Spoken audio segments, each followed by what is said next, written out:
The solicitor read the will on a Tuesday morning in October, in a room full of people who were all pretending not to hold their breath.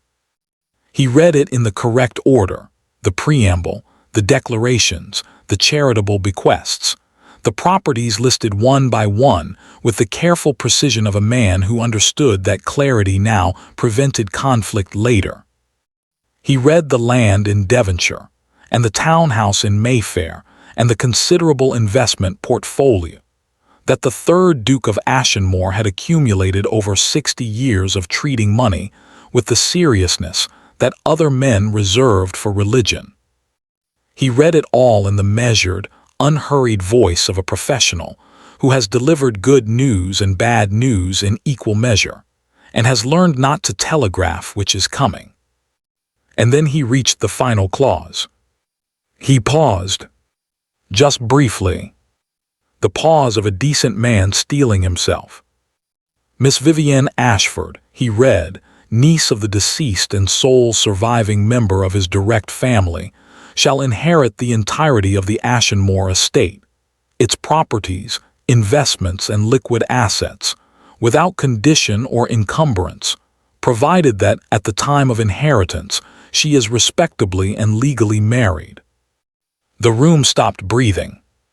The solicitor continued, because the document required it, and because stopping now would not improve matters. Should Miss Ashford fail to meet this condition, the estate shall pass in its entirety to the next eligible male relation. He set the document down. The mantel clock ticked. Once, twice. In the silence, it was extraordinarily loud. Vivienne Ashford sat very still in the chair nearest the window, with her hands folded in her lap, and her face arranged in the careful, neutral expression she had spent 29 years perfecting. She was not going to give this room the satisfaction of watching her react. She was not going to give anyone here anything they had not already taken. She was, however, doing rapid and increasingly alarming mathematics. Her 30th birthday was 8 days away. She had no suitor. She had no prospects. She had refused, systematically and on principle, every introduction her aunt had attempted over the past decade, because she had always believed, had always known, with the certainty of a woman who has watched enough marriages to understand their architecture, that she would inherit her uncle's estate outright, and that an independent woman with an independent fortune had no earthly need to negotiate her existence through a husband. She had believed this because her uncle had told her, explicitly on 3 separate occasions, that she was his heir. He had apparently neglected to mention the terms. She had, as of this morning, a fortune she could not touch and 8 days to save it. In the back row, her cousin Gerald smiled. It was a small smile. Controlled. The smile of a man who has been waiting for a very specific moment and has finally, after considerable patience, arrived at it. Vivienne did not look at him directly, but she saw it, and the mathematics became, suddenly, considerably simpler. This was not a condition her uncle had added carelessly. Someone had made sure she didn't know about it until it was almost too late. The room emptied with the particular speed of people who have witnessed something uncomfortable and wish to be elsewhere before anyone asks them to have feelings about it. There were condolences, brief, careful, slightly awkward, in the manner of condolences offered to someone whose situation has just become complicated enough that simple sympathy feels inadequate. There were glances. There was the specific quality of silence that descends when a room full of people is collectively deciding what story they will tell about this later. Gerald lingered. Of course he did. He was 41 years old, her uncle's nephew by a different branch, and he had the particular handsomeness of a man who had relied on it for so long that it had become structural, something he wore rather than possessed. He crossed the room toward her with the measured sympathy of a man who has rehearsed this moment. "Vivienne," he said. "My dear." "What a shock." "Yes," she said. "Isn't it?" Something flickered in his eyes. Not concern. The brief, involuntary assessment of a chess player checking the board. "If there is anything I can do." "There isn't," she said pleasantly. "Thank you, Gerald." He left. She watched him go. She watched the door close behind him. Then she turned to the solicitor, who had been waiting with the patient resignation of a man who has learned that the most important conversations happen after the room clears. "Mr. Holt," she said. "Sit down." He sat. When was this clause added? Holt folded his hands on the desk. He was 60 precise and had served her uncle for 30 years. There was something in his face, not guilt exactly, but its careful management. "The will was last amended 14 months ago," he said. "And the previous version did not contain the clause." "I see," she kept her voice level. "Did my uncle explain his reasoning?" "He did not." A pause. He was not in the final year, a man who explained himself readily. "No," she agreed. He wasn't. She looked at the window. The October garden outside was doing its annual dyeing with considerable style. The oaks going gold, the last roses persisting against all reasonable expectation. Her uncle had loved this garden. She had sat with him in it every summer for 20 years, and he had never once suggested that he intended to make her inheritance conditional on acquiring a husband. She pressed the thought down. There would be time for that later. There would be time, after all of this, to sit somewhere quiet and be furious and grieve and feel whatever was waiting underneath the composure. Right now she had 8 days. "Mr. Holt," she said, "is there any legal mechanism by which the clause could be?" "No," he said. "Not unkindly. I am sorry. The document is sound in every particular. I reviewed it myself." "Of course you did," she absorbed this. "And the condition itself, respectably and legally married." What constitutes respectable in legal terms? A marriage conducted by a licensed clergyman, properly witnessed and registered. The circumstances of the speed of the arrangement would not, in themselves, render it disrespectable. Provided the parties themselves are of, he chose his words carefully, adequate standing. She nodded slowly. So a special license. It could be obtained in 2 days with the appropriate connections. And a willing party, she said it flatly. Which is the rather more significant obstacle? Holt was quiet for a moment. He looked at his hands. He looked at the desk. He looked at the middle distance with the expression of a man who has something to say and is deciding how to say it.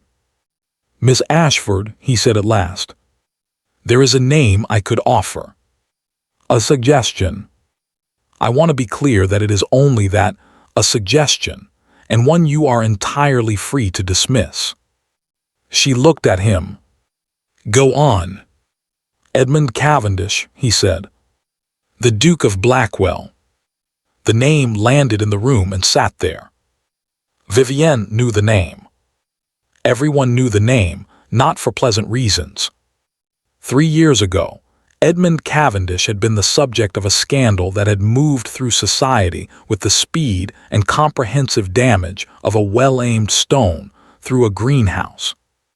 The details had been various and contradictory, as scandal details always were, but the essential shape of it was this: a woman, a broken engagement, and Edmund Cavendish at the center of both, emerging with his reputation in a condition that polite society had subsequently treated as terminal. She had never met him. "Why him?" she asked. Holt looked at his desk again.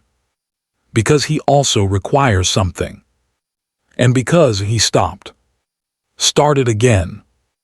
Because I believe he is a man of his word. Which is, in the present circumstances, perhaps the most important quality. She studied him. You've spoken to him. It was not a question. Holt's expression confirmed it. When, she said. Yesterday, he said quietly. The word landed. Yesterday. Before the will was read. Before she had any idea what the will contained. Mr. Holt, she said very carefully.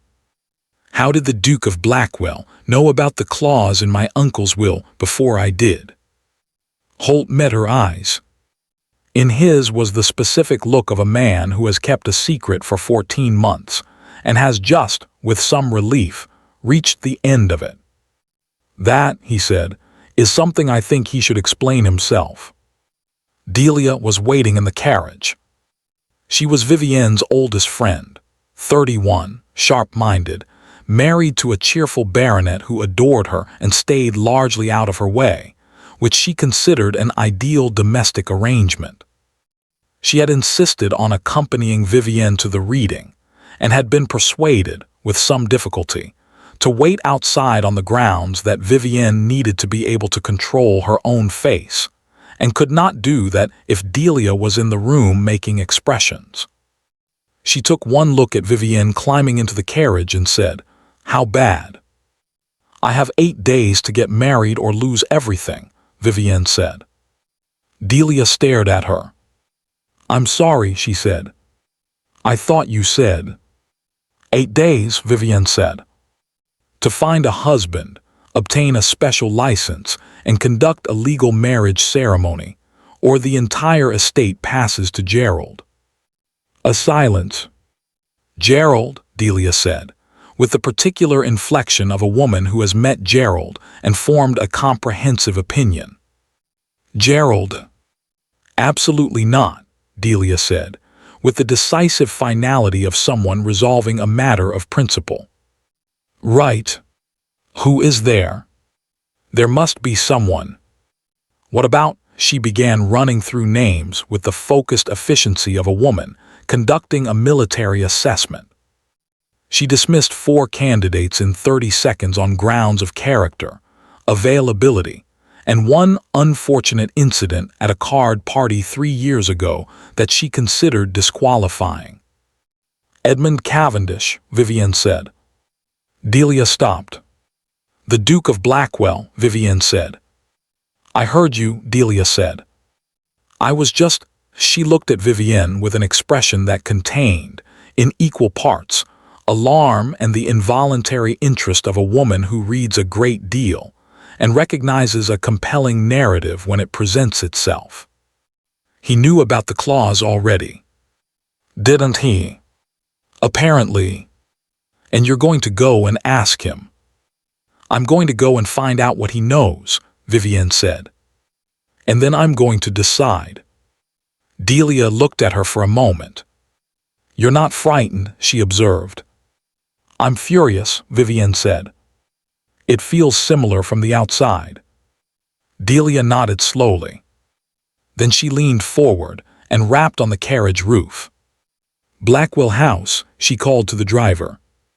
She settled back and looked at Vivienne with the expression of a woman who intends to hear everything and will not be persuaded to wait outside this time. Tell me everything Holt said, she said. Leave nothing out. Blackwell House was in Grosvenor Square, a large, well-maintained townhouse that managed to suggest both wealth and a complete indifference to whether anyone was impressed by it. The windows were clean. The steps were swept. The brass knocker was polished. Everything about it was correct and nothing about it was performative, which was, Vivienne thought, either admirable or unsettling, and she had not yet decided which. She went alone. Delia remained in the carriage with the martyred expression of a woman, accepting an injustice for the sake of friendship. The butler answered promptly.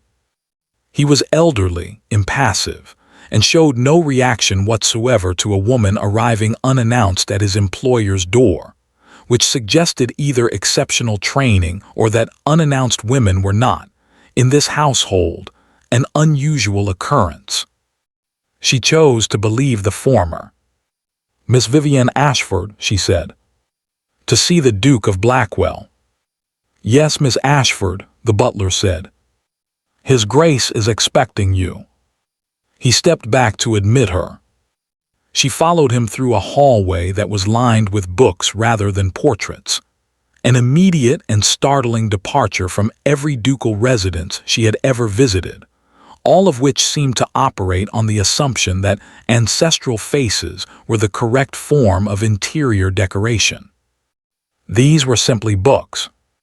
Shelves of them, floor to ceiling, clearly read, clearly organized by someone who had opinions about order. She was shown into a study. It was a room that matched the hallway books, a large desk with the controlled disorder of active work, a fire that had been burning long enough to suggest the room was genuinely used rather than staged for visitors. 2 chairs angled toward the fire. A decanter on the side table, untouched. And standing by the window, with his back to her and his hands clasped behind him, looking out at the gray October square, a man. He turned when she entered. He was taller than she had expected, and quieter looking. That was the word that came to her, which was an odd word for a person, but it was accurate. He had the particular stillness of someone who has learned not to use movement as a form of communication. Dark-haired, composed, with a face that would have been called handsome in better circumstances, and was now simply interesting. The kind of face that has been through something and has not entirely recovered, and has decided not to pretend otherwise. He looked at her with dark eyes that were, she noticed, doing precisely what she was doing, assessing, cataloging, forming conclusions. "Miss Ashford," he said. His voice was level. "Low." "Your Grace," she said. "Sit down," he said. "Please." She sat. He sat across from her, in the other chair, in the configuration of 2 people who are about to discuss something important and are each waiting to see who will be direct first. She decided it would be her. "You were expecting me," she said. "Yes." "You knew about the clause in my uncle's will?" "Yes." "Before I did?" "Yes." He held her gaze steadily. He did not appear uncomfortable. He appeared, if anything, like a man who has been waiting for a specific conversation and is relieved that it is finally happening. "I owe you an explanation." "You owe me considerably more than that," she said. "But an explanation is an adequate beginning." Something moved at the corner of his mouth. Not quite a smile. The acknowledgement of one. "Your uncle," he said, "came to see me 14 months ago." She went very still. "He came alone," Edmund continued. "Without his solicitor, without any advance notice. He sat in that chair," a brief gesture toward the chair she occupied, "and he told me about a clause he intended to add to his will, and he told me why, and he asked me a question." "What question?" she said. Edmund looked at her steadily. "He asked me," he said, "if I was the kind of man who could be trusted to do right by his niece." The fire crackled. Outside, a carriage passed in the square. "And what did you tell him?" Vivienne asked. "I told him I didn't know," Edmund said. "I told him I had not in recent years been in a position to find out." A pause. He seemed to consider that an acceptable answer. Vivienne looked at this man, this stranger who had sat with her uncle 14 months ago, who had known what was in the will before she did, who had apparently been waiting, with some patience, for a woman he had never met to arrive at his door with 8 days left and no other options. She thought about her uncle, about the garden in summer, about the way he had looked at her, sometimes, with an expression she had never been able to fully interpret, something between pride and apology, and the specific sadness of a person who knows something they cannot say. She thought about Gerald's smile. She thought about 8 days. "Your Grace," she said, "I think you had better tell me everything." He looked at her. The quiet, steady look of a man arriving at a decision he had, she suspected, already made some time ago. "Yes," he said. "I think so too." Outside in the carriage, Delia waited. She waited with considerable patience for someone who was not naturally patient, which was itself an indication of how seriously she was taking the situation. She waited for 40 minutes. When Vivienne finally emerged and climbed back into the carriage, her expression was different from the one she had gone in with. Not lighter exactly, but different, the look of a woman who has received information that has rearranged something fundamental and has not yet finished deciding what to do with it. "Well," Delia said. "He knew my uncle," Vivienne said. "For 14 months, he has been waiting for me to need help.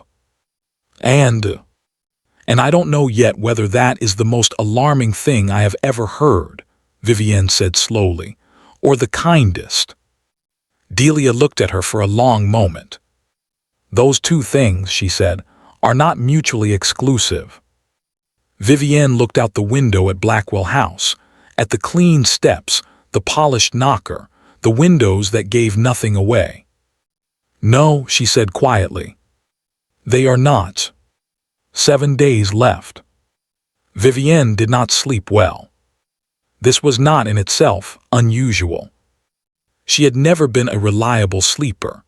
Her mind had always been the kind that treated the hours between midnight and dawn as an opportunity for unsolicited review of everything that had ever gone wrong, might go wrong, or was currently in the process of going wrong. She had developed over the years a series of strategies for managing this. Reading, correspondence, the methodical organization of problems into categories, which was less a solution than a way of making chaos feel administrative. Tonight the categories were not cooperating.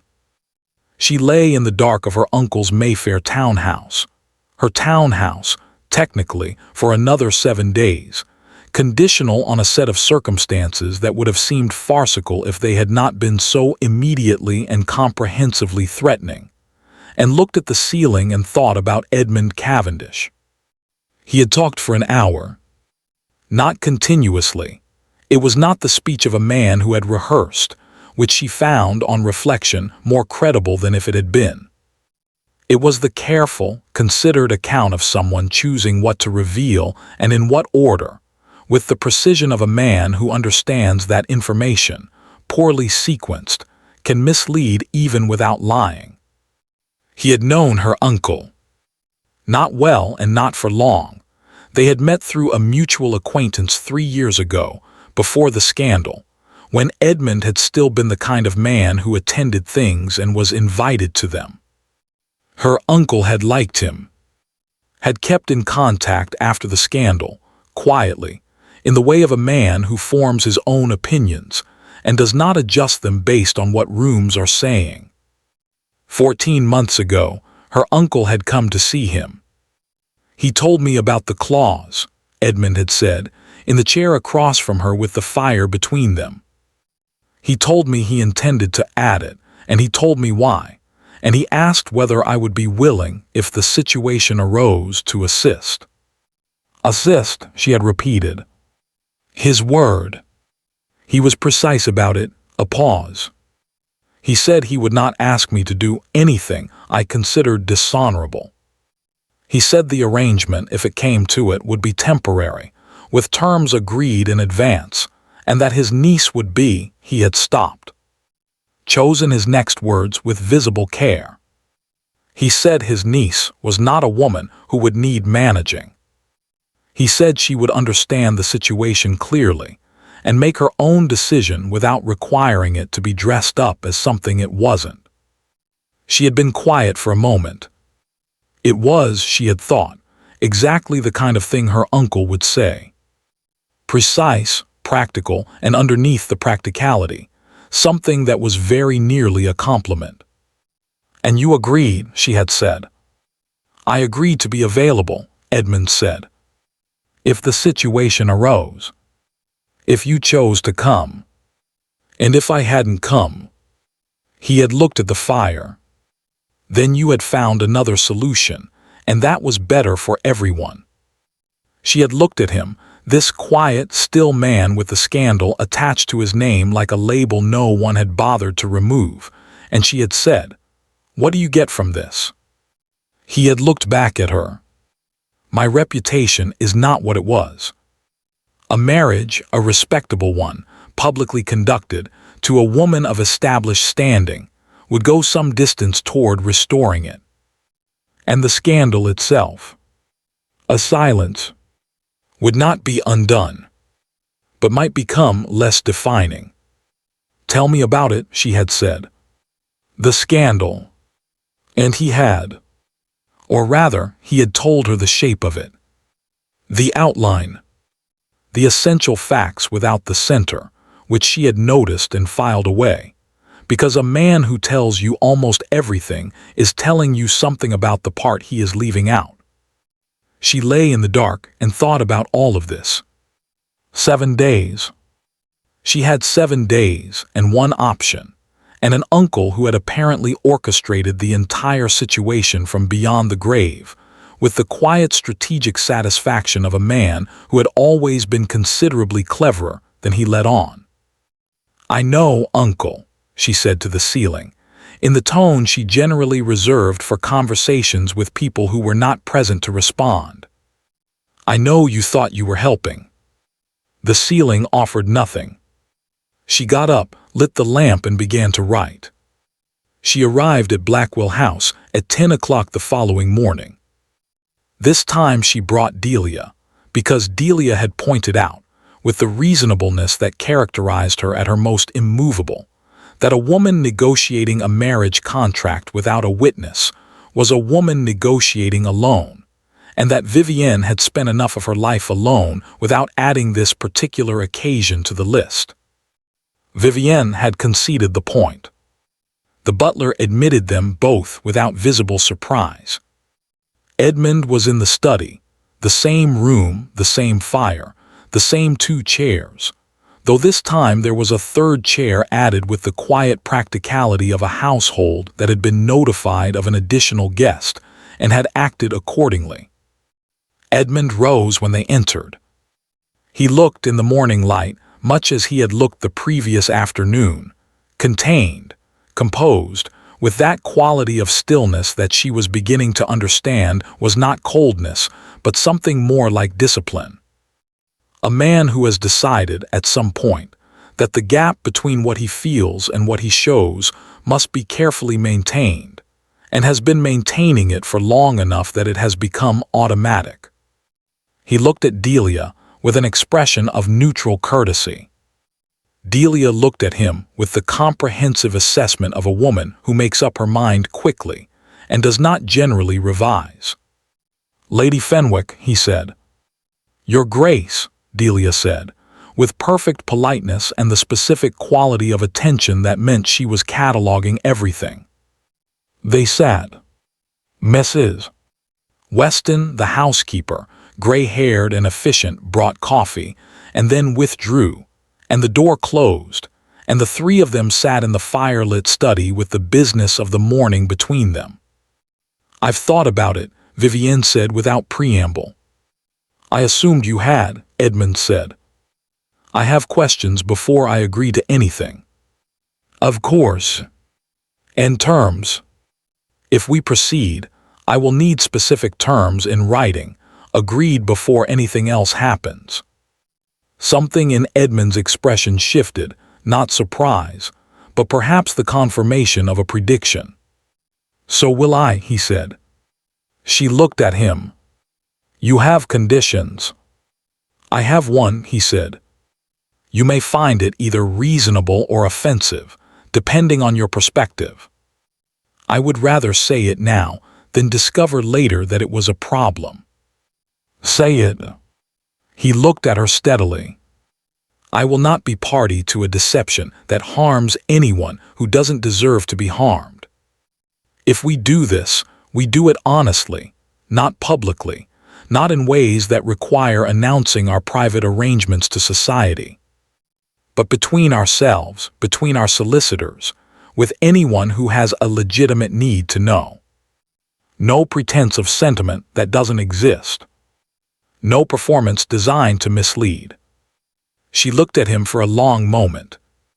That, she said, is exactly what I was going to say. Something moved across his face. The almost smile again, which she was beginning to recognize as his version of a more considerable reaction.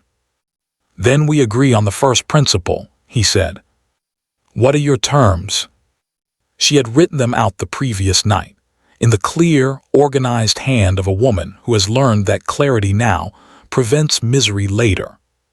She took the folded paper from her reticule and placed it on the desk between them. He picked it up and read it without comment. Beside her, Delia sat with the expression of a woman watching something she finds both entirely sensible and faintly extraordinary. The terms were these. The marriage would be conducted legally and without pretense. They would maintain separate households for the duration, though public appearances together would be required for the first 3 months. He would have no access to her inheritance, not to spend, not to manage, not to direct in any way. She would have no claim on his estate. After 1 year, if both parties were in agreement, they would pursue a quiet separation. Not a divorce, which was both difficult and public, but a formal separation of the kind that left both parties legally distinct and socially intact. If before the year was out either party wished to revisit the terms, they could do so in writing, with mutual consent.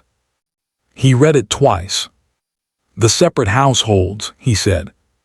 That is your preference or a practical necessity. Both, she said. I have lived independently for 10 years. I don't intend to stop. I wasn't suggesting you should, he said.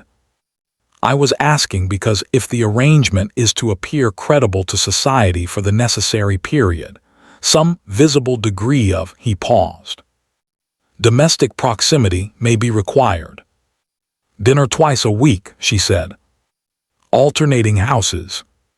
Public engagements as needed.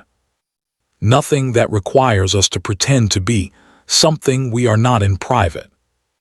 That's acceptable, he said.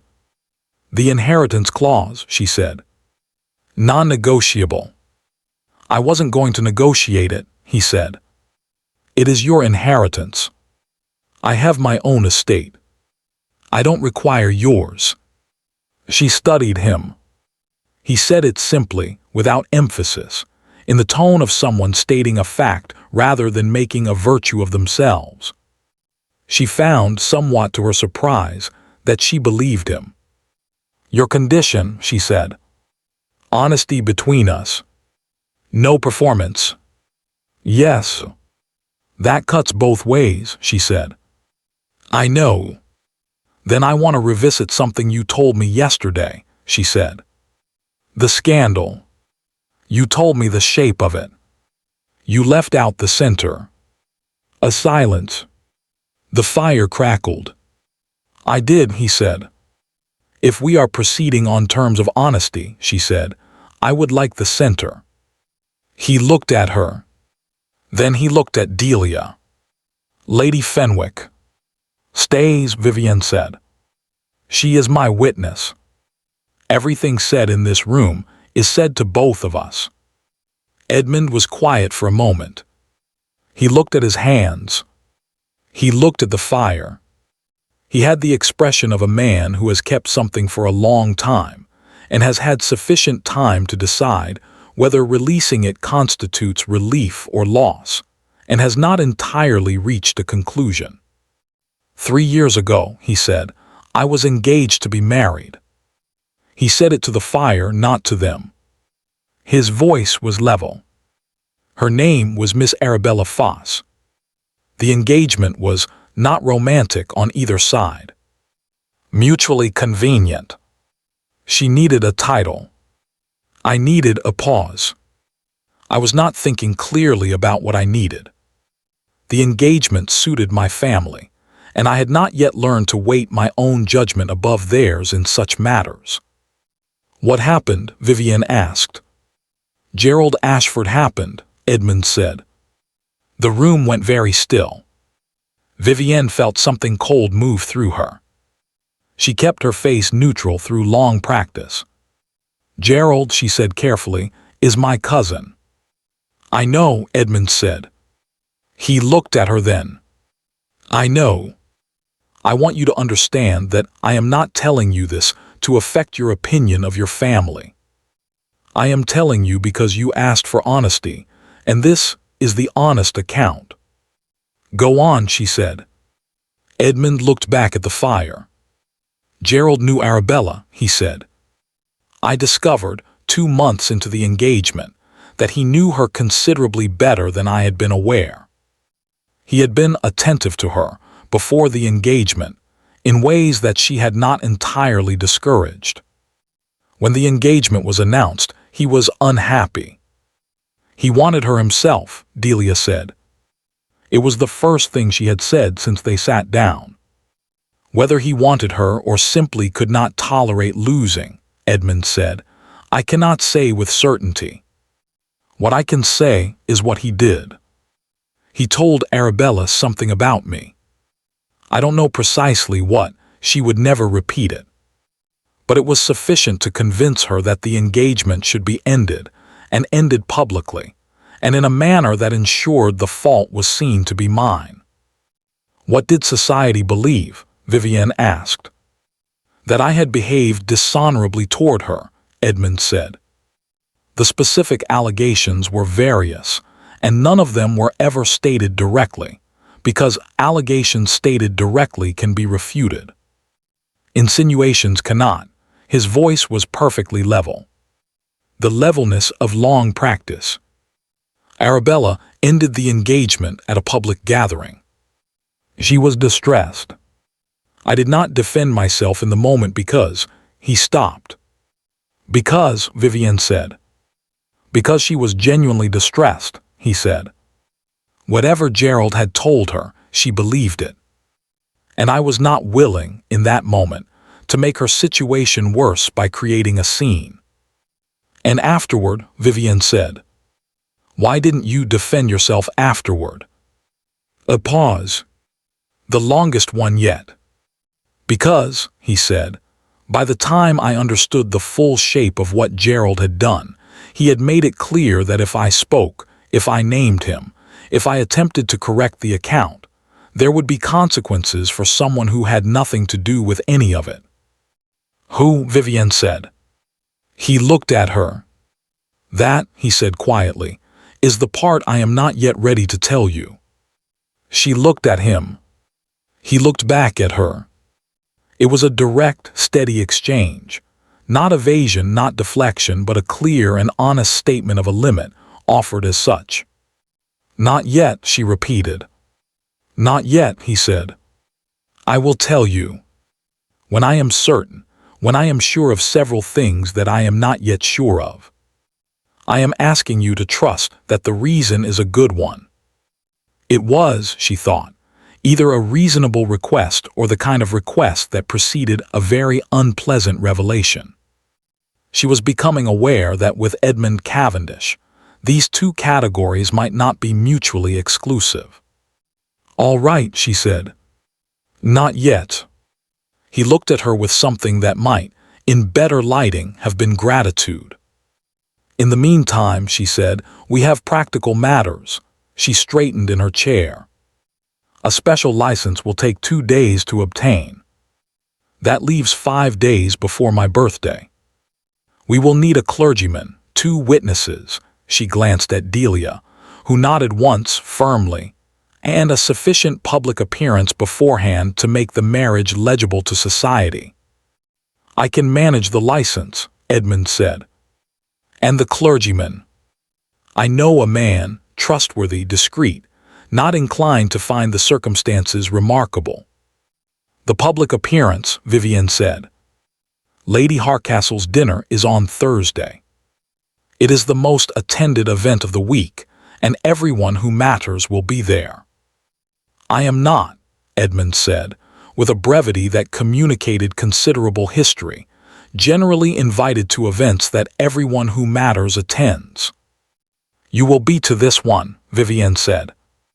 Lady Harcastle is my godmother. I will speak to her. He looked at her. You would ask your godmother to invite a man with my reputation to her dinner party.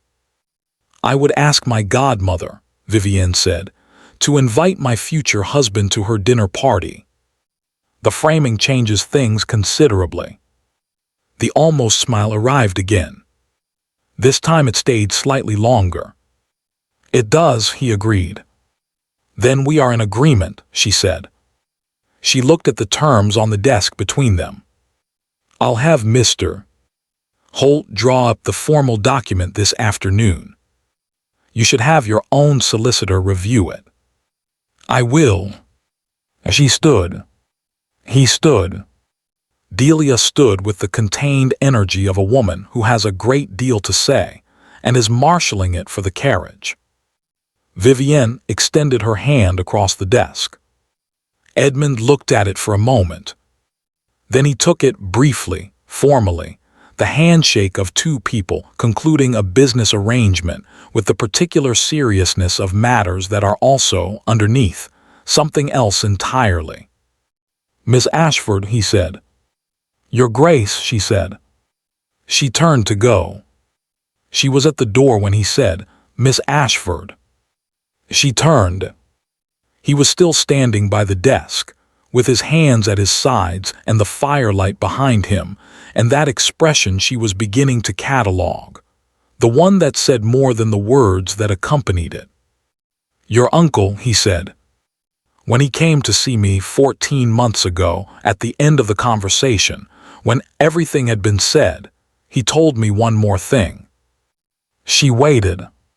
He said, Edmund continued, that if his niece came to this house, it would mean that every other option had been exhausted. And that if that happened, it would not be because she was desperate. A pause.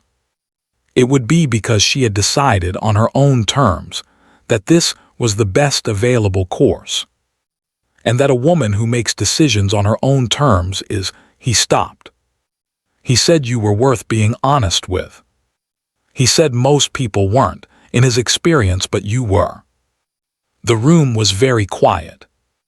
Vivienne stood at the door and looked at the man across the room who had known her uncle and kept a secret for 14 months and told her almost everything with the precise, careful honesty of someone who understands that almost is not the same as all, but is considerably more than nothing. She thought about her uncle, about the garden, about the expression she had never been able to interpret. She understood it now. He was right, she said. About most people. She left. In the carriage, Delia said nothing for a full 2 minutes, which was, in Vivienne's experience, unprecedented. Then she said, Gerald. Yes, Vivienne said. Gerald did this to him. 3 years ago. And now Gerald is standing in that room smiling, because he thinks he's going to get the estate. Yes, Vivienne said. And Edmund Cavendish has been sitting in that house for 3 years, Delia said slowly, not defending himself because Gerald threatened someone. And your uncle knew all of this, and he arranged. She stopped. They looked at each other. My uncle, Vivienne said carefully, was a man who played a very long game. The clause, Delia said. He didn't add it to force you to marry. He added it to force Gerald into the open. The carriage moved through the London streets. October light fell through the windows in the particular way it did in autumn, slanted, golden, slightly melancholy.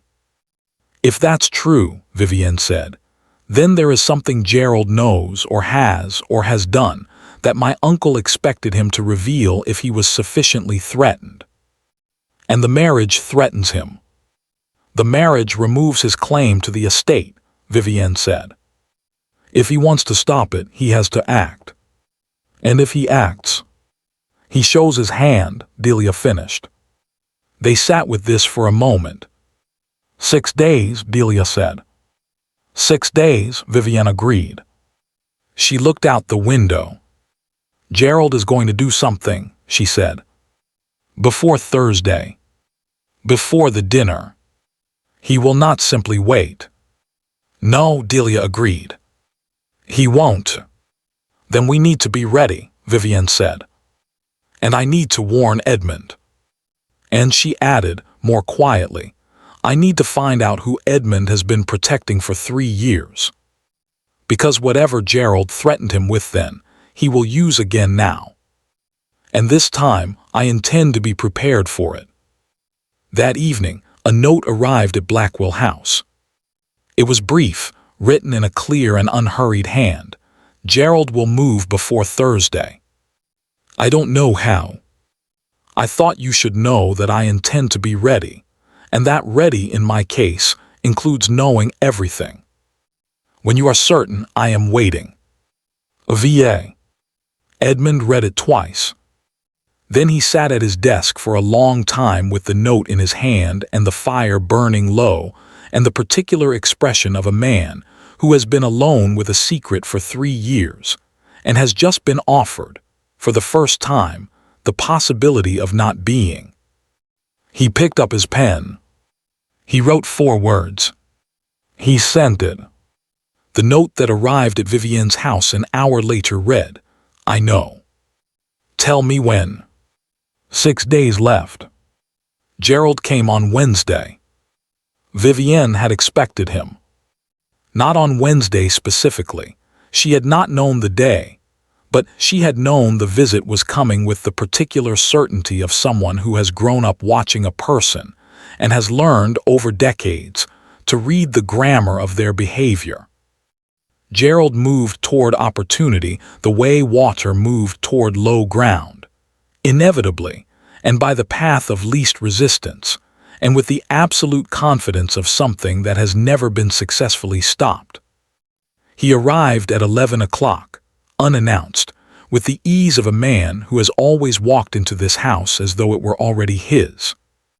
Vivienne received him in the drawing room. She had chosen the drawing room deliberately, formal enough to signal that this was not a familial visit, furnished well enough to remind him of what was at stake. She was sitting when he was shown in, and she did not stand, which was a small thing and entirely intentional. "Vivienne," he said, with the warmth of a man who has decided warmth is the correct instrument for the present moment.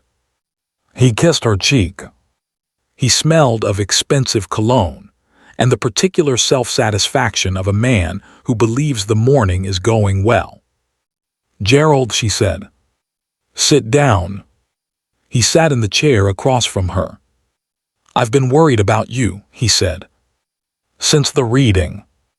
It was a terrible shock. For all of us." "Was it?" she said. Something moved in his eyes.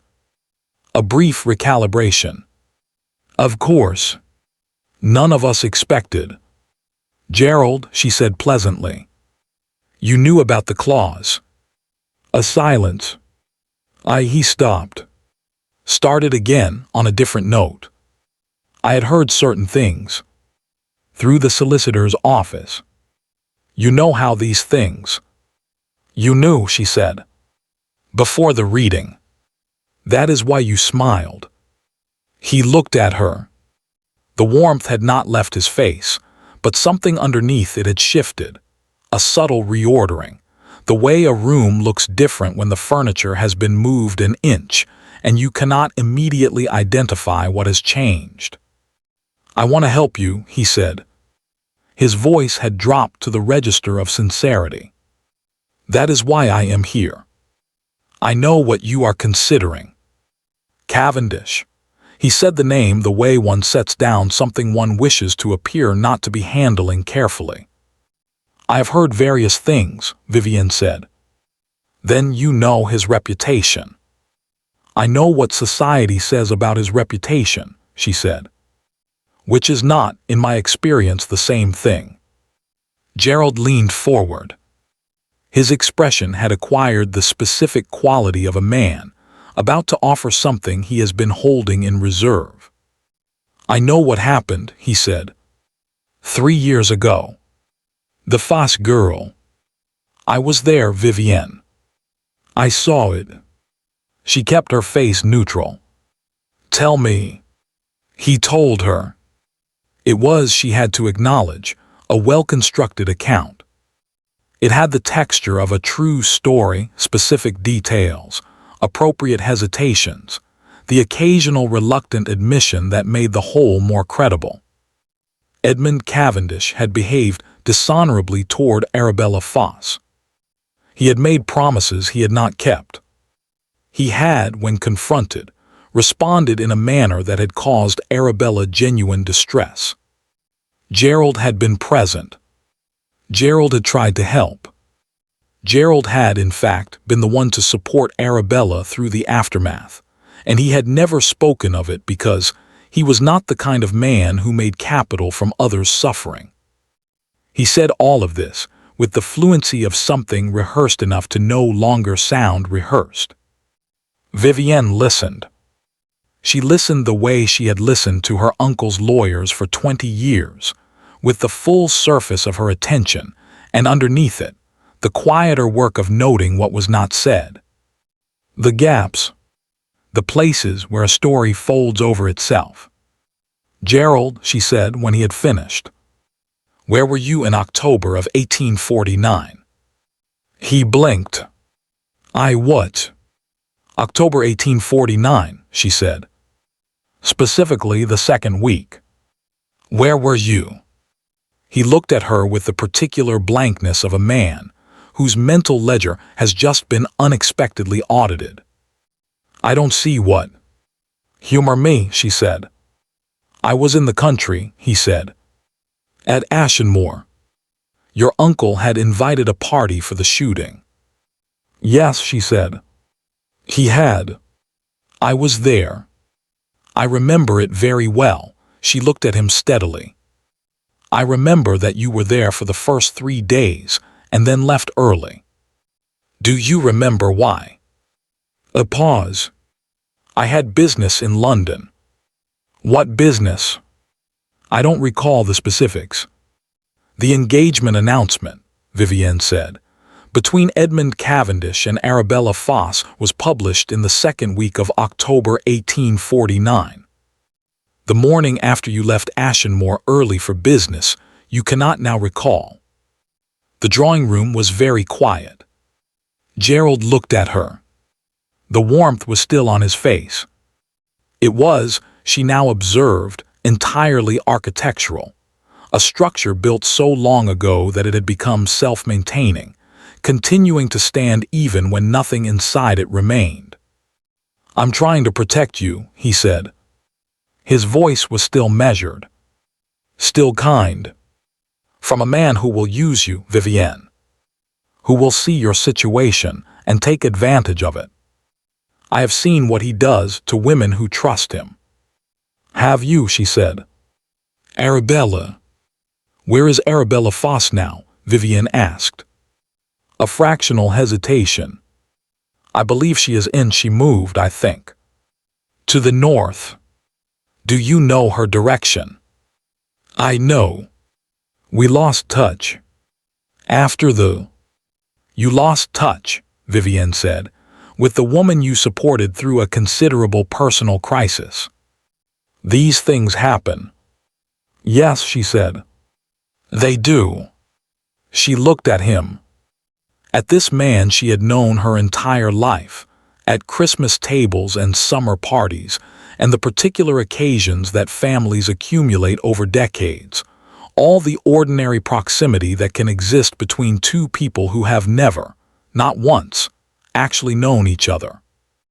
"I'm going to marry Edmund Cavendish," she said.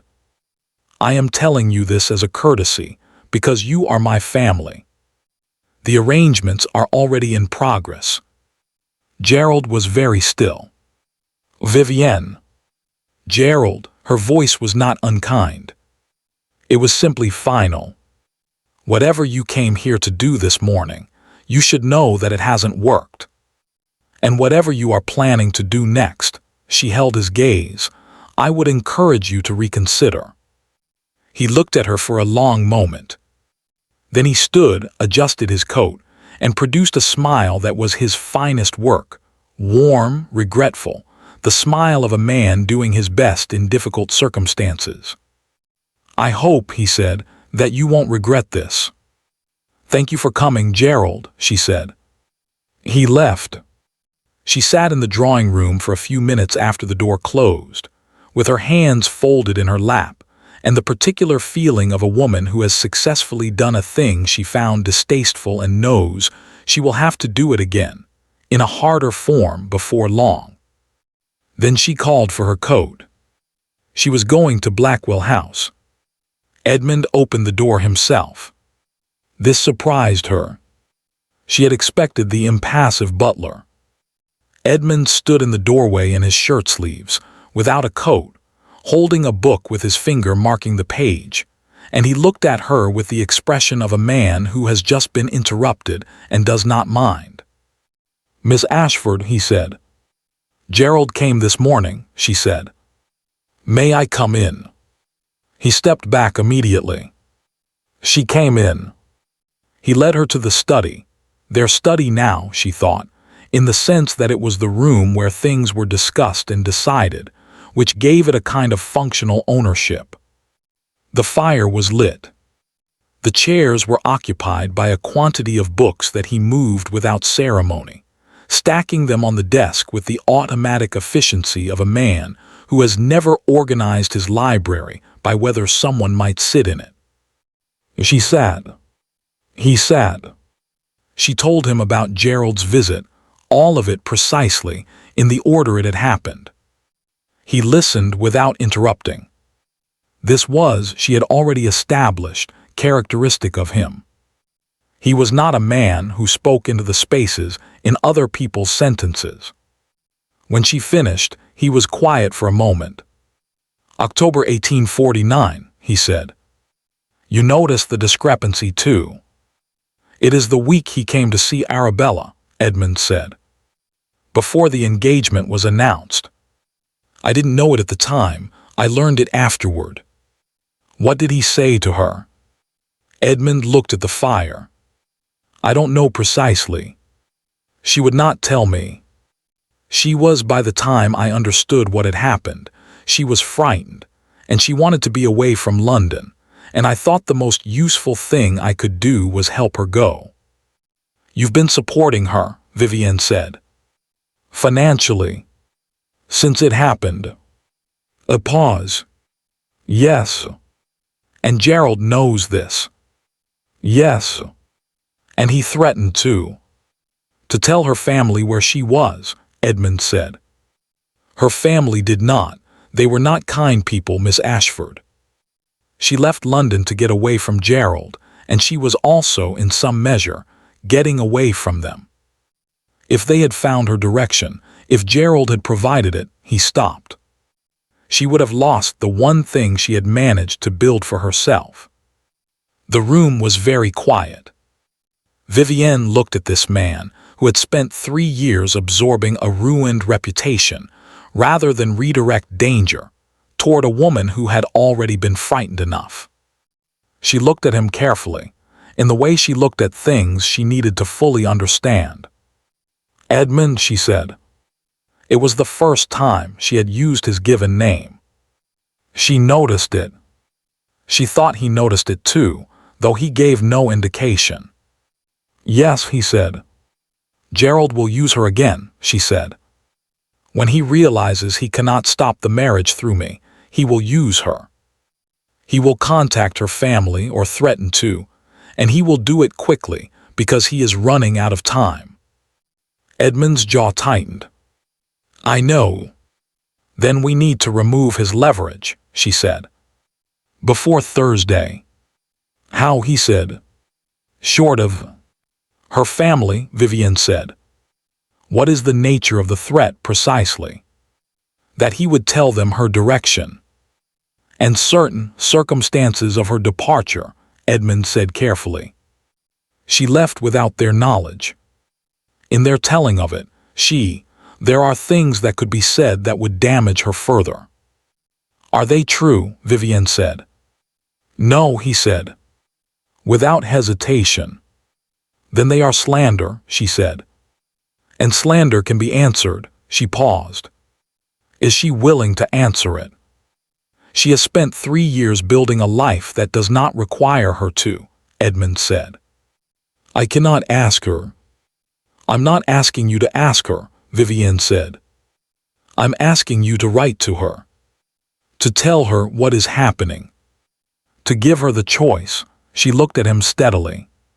She deserves to know that someone is trying to use her. And she deserves the opportunity to decide for herself what to do about it. Edmund looked at her. He had the expression of a man who has been managing a situation for so long, alone, that the suggestion of sharing the management has temporarily disordered him. She may say no, he said. She may, Vivian agreed. But she should be asked. A silence. You are, Edmund said slowly, a considerable distance from what I expected. What did you expect? He seemed to consider the question seriously. Someone more frightened, he said. Given the circumstances.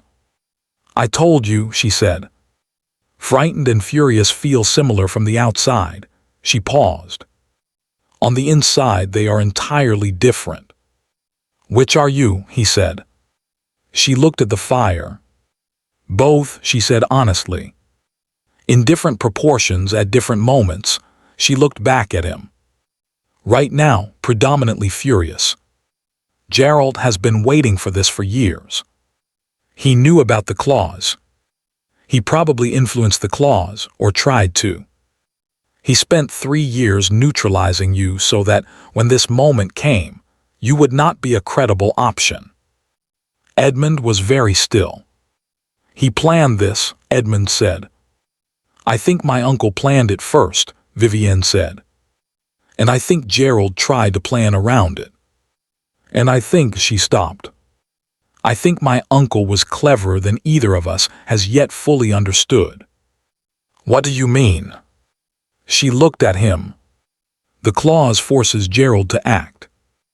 Any action Gerald takes will reveal something. My uncle knew that, she paused. My uncle also knew that the person most likely to be a safe harbor in this situation was someone Gerald had already tried to neutralize. Because a man who has survived Gerald once understands what he is. Edmund absorbed this slowly. She watched him work through it, the quiet, methodical intelligence of a man who has been alone with his thoughts for long enough to be thorough with them. Your uncle, he said at last, chose me because Gerald had already shown him his hand. Yes, she said. And because you didn't break. The word landed between them and stayed. Edmund looked at her with an expression she had not seen on him before. Not the almost smile, not the careful composure, not the steadiness that she was beginning to understand was a kind of architecture he had built and maintained through long necessity. Something underneath all of that. Briefly, unwillingly visible. Write to her, Vivian said quietly. Today if you can. She should know.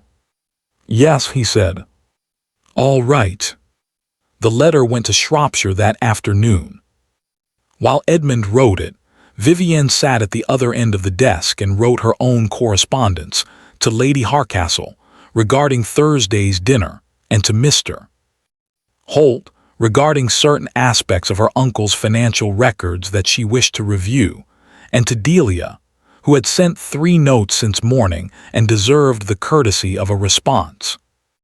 It was, she thought, an odd thing to sit in a near stranger's study, at his desk, writing letters by his fire, with the companionable scratch of 2 pens and the sound of the house around them. Odd and not somehow uncomfortable. She had expected discomfort. She had prepared for it. It had not arrived. She was not certain what to do with that. When Edmund sealed his letter and set it aside, he looked up and found her watching him. "What is it?" he said. "Nothing," she said.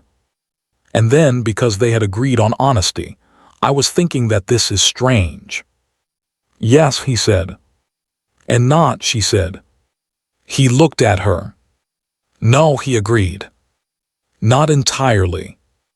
They returned to their letters. Gerald's next move came the following morning, and it was not what she had expected. She had anticipated something directed at her. Another visit, perhaps, or a letter, or the social maneuvering of a man working his way through mutual connections to apply pressure. She had prepared for these. She had considered responses. She had not prepared for the note that arrived at Blackwell House at 8 o'clock on Thursday morning, 4 hours before Lady Harcastle's dinner. Edmund sent his carriage for her immediately with a single line, "Come now. Bring Holt." She arrived to find Edmund standing at his desk with a document in his hand, and an expression she had not seen on him before. Not anger, something colder than anger and more focused. Delia was with her. Holt arrived 7 minutes later, breathless, with his document case and the expression of a man who has received urgent summons before and knows they are seldom for pleasant reasons. Edmund laid the document on the desk. It was a legal filing. Gerald had engaged counsel and filed, that morning, with the relevant court, a challenge to the validity of the marriage clause in the will. His argument was specific and had the fingerprints of careful preparation. The clause, he contended, had been added to the will under undue influence. The late Duke, in the final year of his life, had been in declining health, and his judgment had been susceptible to manipulation. The clause did not reflect his genuine wishes. It reflected the interference of parties who had access to him in his final months. The implication, never stated, hovering above every line, was that Edmund Cavendish had influenced the Duke. "He's saying you manipulated my uncle," Vivienne said. "Into adding a clause that would require you to marry me," Edmund said. "Yes." "That is," Delia said, with the comprehensive precision of a woman who has reached a conclusion, "possibly the most audacious thing I have ever heard." Holt was reading the filing with the focused expression of a man doing rapid legal calculations. "It is not entirely without procedural basis," he said. "A challenge on grounds of undue influence requires evidence, but the filing itself, the filing is sufficient to create delay. If the court agrees to hear it." "The marriage cannot proceed while it is contested," Edmund said. "Technically," Holt said carefully, "the marriage can proceed, but its validity would be legally uncertain until the challenge is resolved, which means the inheritance condition would also be uncertain. Which means even if we marry," Vivienne said, "Gerald could argue that the inheritance has not been validly triggered." "Until the court rules," Holt confirmed. "How long would that take?" Holt looked at his hands. "Months. Possibly longer."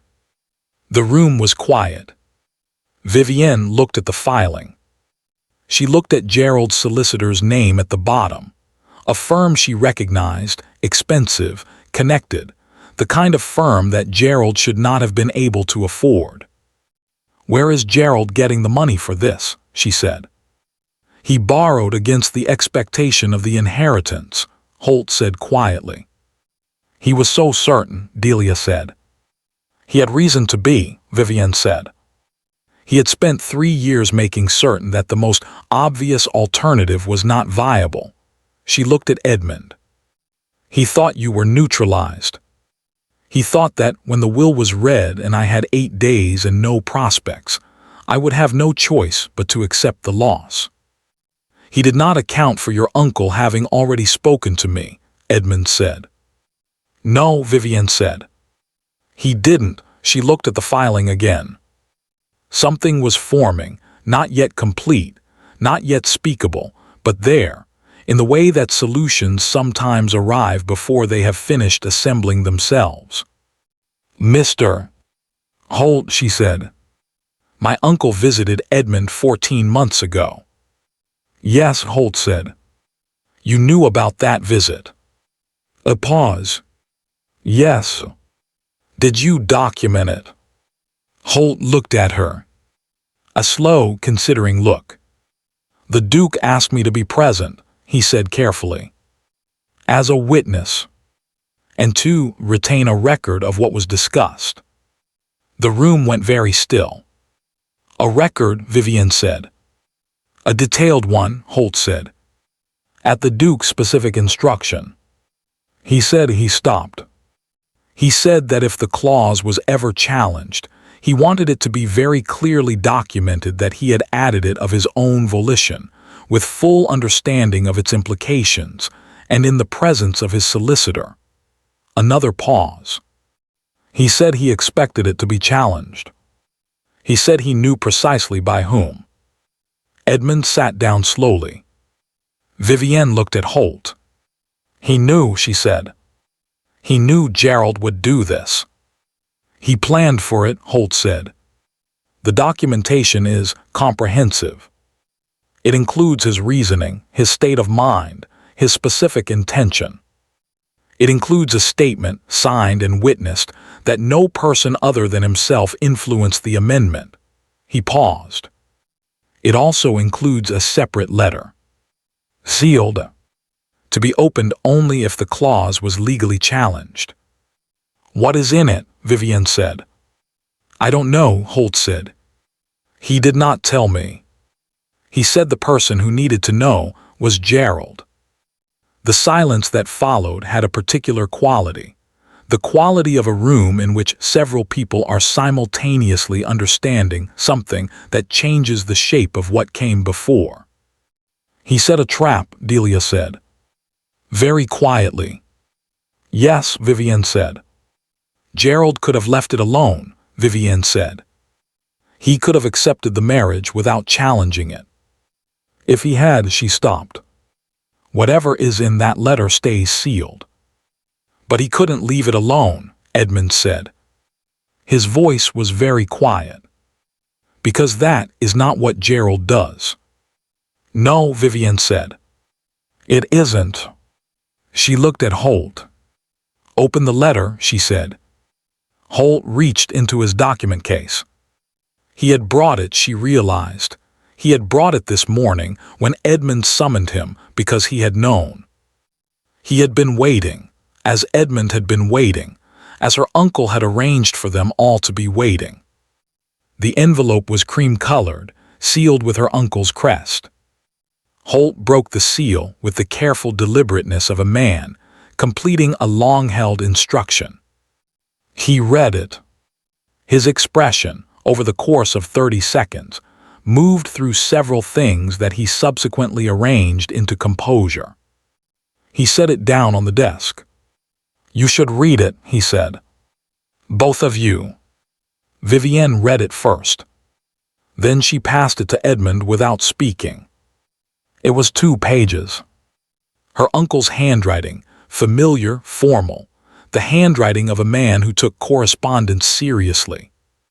It began, if this letter has been opened, then Gerald has done what I believed he would do, and I owe certain people an explanation that I was not, in life, brave enough to give in person. It continued for 2 pages. It detailed, with the precision of a man who had spent a year preparing a document he intended to be unimpeachable, the following: that Gerald had, 8 years prior, defrauded the estate of a sum of money that the Duke had discovered and chosen not to prosecute, on the condition that Gerald made no further claims on the estate during his lifetime. That Gerald had violated this condition by learning of the will's contents through a clerk in Holt's office, who had subsequently been dismissed. That Gerald had, 3 years ago, interfered in the engagement between Edmund Cavendish and Arabella Foss, the details of which the Duke had learned through his own inquiries and documented here. That the clause in the will was intended not to restrict Vivienne but to protect her, and to ensure that Gerald, if he challenged it, would expose himself completely.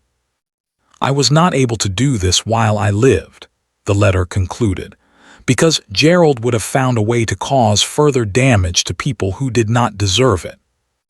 I am doing it now because I am beyond his reach, and because my niece is not, and she should have the truth. She has always deserved the truth. I am sorry it took me this long to be brave enough to give it to her. Edmund finished reading. He set the letter down. He looked at Vivienne. She was looking at the letter with an expression he had not seen on her before, not the composure, not the fury underneath the composure.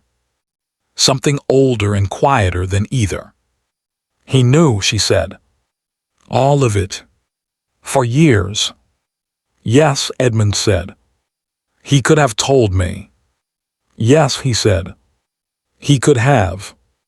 He was protecting you, Edmund said. Imperfectly. And too quietly. In the way of people who love someone and are frightened of what protection costs. He stopped. I am familiar with the pattern. She looked at him. He looked back at her. It was a different kind of looking than they had done before, less assessment, less cataloging.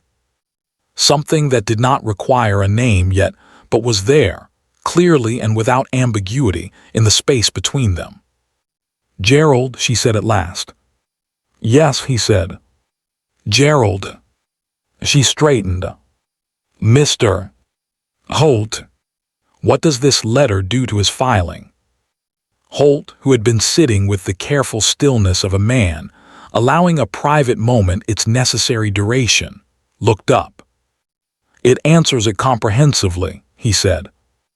The fraud documentation alone is sufficient to establish that Gerald has a material financial interest in challenging the will that disqualifies him from doing so in good faith. The filing will not survive it. How quickly can you respond? I can have a response filed by end of day, Holt said, with the documentation attached. Do it, Vivienne said. And the letter, it becomes part of the record. It does, Holt said. Gerald will see it. Good, Vivienne said. I want him to see it.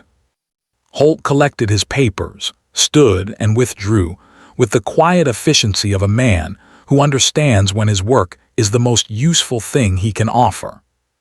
The door closed. Delia stood and looked at Vivienne and Edmund in turn. She had the expression of a woman who has watched something she expected to take considerably longer arrive at its conclusion ahead of schedule. I'll wait in the carriage, she said. Delia. I'll wait in the carriage, she said pleasantly, for as long as is necessary. She left. Vivienne stood by the window. The square below was doing its ordinary Thursday morning business. Carriages, pedestrians, a woman walking a very small dog with the focused determination of someone who considers this the most important task of the day. London, entirely indifferent to the fact that several people's lives had just been materially rearranged in a study on the second floor. Edmund stood beside her. Not close. The appropriate distance of two people who are not yet certain of the geography between them. He called you brave, Vivienne said. My uncle. In the letter. He was being generous, Edmund said. He was being accurate, she said. You protected someone for 3 years at considerable cost to yourself. It was not heroic, Edmund said. It was the only thing I could think of that was better than the alternative. That, she said, is what brave usually is. He was quiet. Edmund, she said. Yes. Tonight. Lady Harcastle's dinner. She turned from the window to look at him. Gerald will know by then that the filing has been answered. He will be there. He was invited before any of this began, and he is not the kind of man who concedes the field. No, Edmund agreed. He will try something, she said. In public, because he has nothing left to lose and public damage is the last instrument available to him. I know, Edmund said. I want you to know, she said carefully, that whatever he says tonight, whatever he attempts, I will not believe it. I have enough information to evaluate Gerald's accounts accurately, and I intend to do so. Edmund looked at her. The expression again, the one beneath the composure. More visible now than it had been before. Thank you, he said. Don't thank me, she said. It is simply what honesty requires. Miss Ashford, he said. Vivienne, she said. I think we have arrived at Vivienne. Something in his face shifted. Settled. Like a thing that has been held at a careful distance being permitted, finally, to come closer. Vivienne, he said. Tonight, whatever happens, I want you to know the same. Whatever is said. I am not going anywhere. She looked at him. I know, she said. And she did. That was the thing she had not expected. Not the situation, not the letter, not the careful architecture of her uncle's long plan. She had not expected to know, with this particular quiet certainty, that the man standing beside her at the window was exactly what he appeared to be. She had spent 29 years being careful about what she trusted. She was beginning, carefully, to revise the policy. The carriage came for them at 7 o'clock. Edmund handed her in. She was wearing dark blue, the color of someone who has decided to be entirely visible. He sat across from her in the carriage, and the London streets moved past the windows and neither of them spoke, which was not silence in the uncomfortable sense, but silence in the way of two people who have said enough for now and are simply together, moving toward whatever comes next. 4 days left. Gerald would be at the dinner. Let him come. Lady Harcastle's dinners were, by general consensus, the social event against which all other social events were measured and found wanting. This was partly the food, which was extraordinary. Partly the house, which was Mayfair's finest example of a woman with impeccable taste and the resources to fully indulge it. But mostly it was Lady Harcastle herself, 73 years old, sharp as cut glass, with the particular authority of a woman who has outlasted every person who ever underestimated her, and has therefore earned the right to find the whole business faintly amusing. She received Vivienne in the entrance hall before the other guests arrived, with the focused attention of a woman who has been told something significant and wishes to form her own opinion before the evening begins. She looked at Edmund for a long moment. Edmund bore the inspection with the stillness of a man who has learned that the correct response to being assessed by formidable women is to simply remain still and let them finish. Edmund Cavendish, Lady Harcastle said. Lady Harcastle, he said. I knew your father, she said. He was a good man. Yes, Edmund said. He was. You have his eyes, she said. And his tendency to look like he's thinking 3 things he isn't saying. She turned to Vivienne. I approve, she said simply. Come in. The other guests arrived at 8. There were 30 of them. The particular 30 that Lady Hardcastle curated for her dinners with the care of a woman who understands that a room is a composition and that the wrong element can ruin the whole. Vivienne knew most of them. They knew her.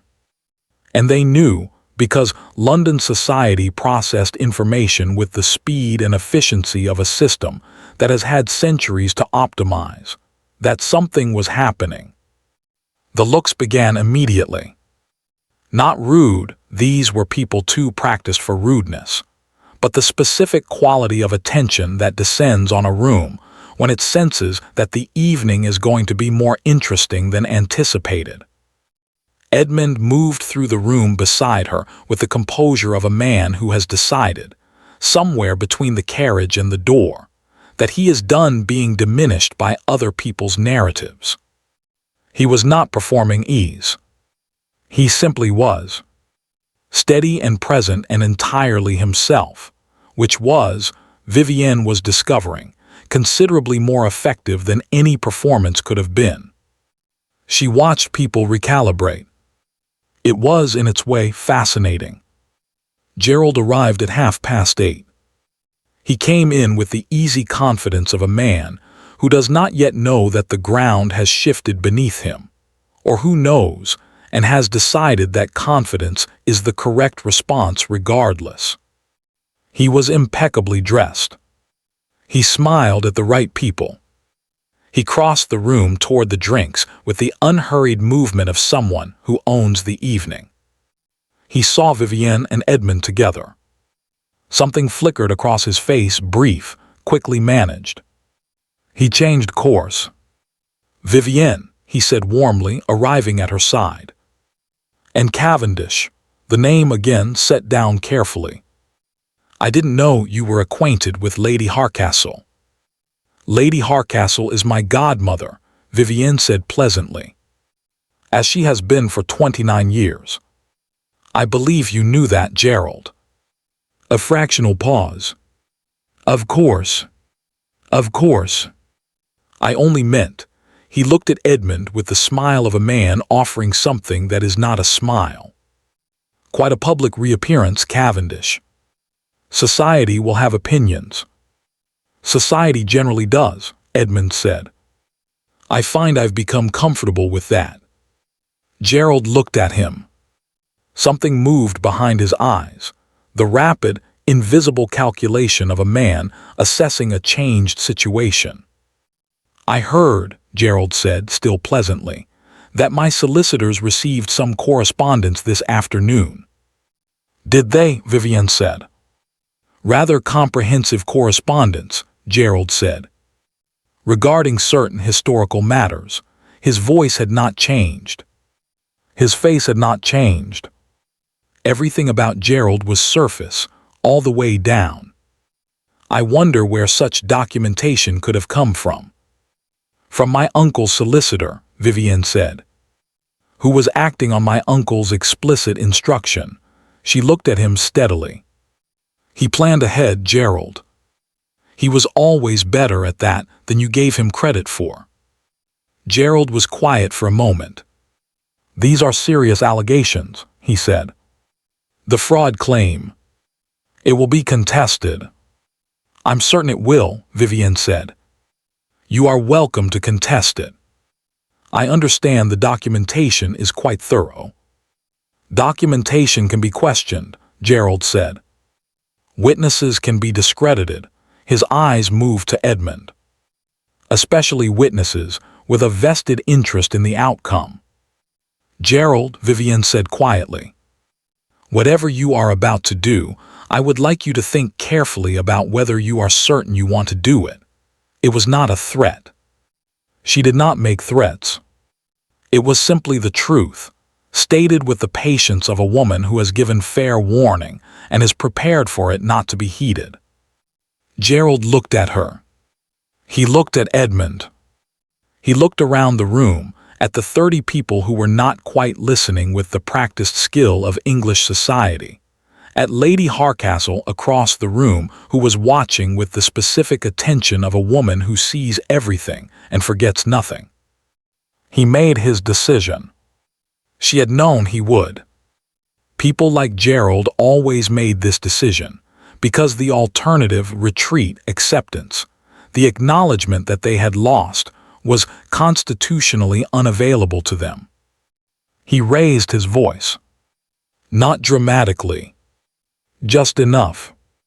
I think, Gerald said, that certain people in this room should be aware that the marriage being contemplated, this rather sudden and convenient arrangement, he gestured between Vivienne and Edmund with the light dismissiveness of a man performing concern, is built on a foundation that will not survive serious examination.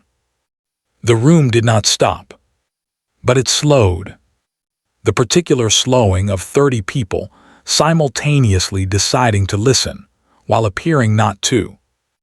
Cavendish's reputation, Gerald continued, is well known. What is perhaps less well known is the specific nature of his conduct toward the late Duke of Ashenmore in the final year of his life. A man in declining health. A man susceptible, as elderly men often are, to the influence of Gerald. It was not Vivienne who spoke. It was Lady Hardcastle. She had crossed the room with the unhurried authority of a woman who owns the floor beneath everyone's feet and is reminding them of it. She stood beside Vivienne now, and she was looking at Gerald with an expression that had, over 73 years, caused considerably more formidable men than Gerald Ashford to reconsider their positions. "You are making allegations," she said, "in my house about a guest I have personally invited on the basis of a legal filing that was, I understand, answered comprehensively this afternoon." She paused. "I am curious about the purpose of this." Lady Hardcastle. "I am also curious," she continued in the same pleasant tone, "about the nature of the business arrangement you entered into with a clerk in Mr. Holt's office. I understand the details are quite documented." She tilted her head slightly. "My late husband was a lawyer, Gerald. I have retained certain connections. Information travels." Gerald had gone very still. "This is a dinner party," Lady Hardcastle said, "at which I expect my guests to conduct themselves accordingly." She smiled at him, with the comprehensive warmth of a woman delivering a verdict in the register of a pleasantry. "I believe you know where the door is." The room was absolutely silent. Gerald stood in the silence for one moment, too, with the expression of a man who has just discovered that the ground he was standing on was not ground at all. Then he set down his glass. He left. The door closed behind him. Lady Hardcastle turned back to the room with the serenity of someone who has tidied a minor inconvenience and is now ready to continue. "Shall we go in to dinner?" she said pleasantly. The room exhaled. Conversations resumed. The evening continued. Dinner was extraordinary, as Lady Hardcastle's dinners always were. Vivienne sat beside Edmund, which was Lady Hardcastle's doing. The seating arrangements at her table were as deliberate as everything else about her, and she had placed them together with the calm authority of a woman who has decided how the evening will proceed and sees no reason for reality to disagree. They ate. They talked with the people around them, and occasionally, in the gaps between those conversations, with each other. Small things. The food. A comment about the man across the table who had an unfortunate relationship with his fish course. A question she had about one of the paintings in the dining room, which Edmund answered with a specificity that surprised her, and then did not, because she was becoming accustomed to the way his knowledge appeared in unexpected places. It was, she thought, an extremely strange evening to also be a pleasant one.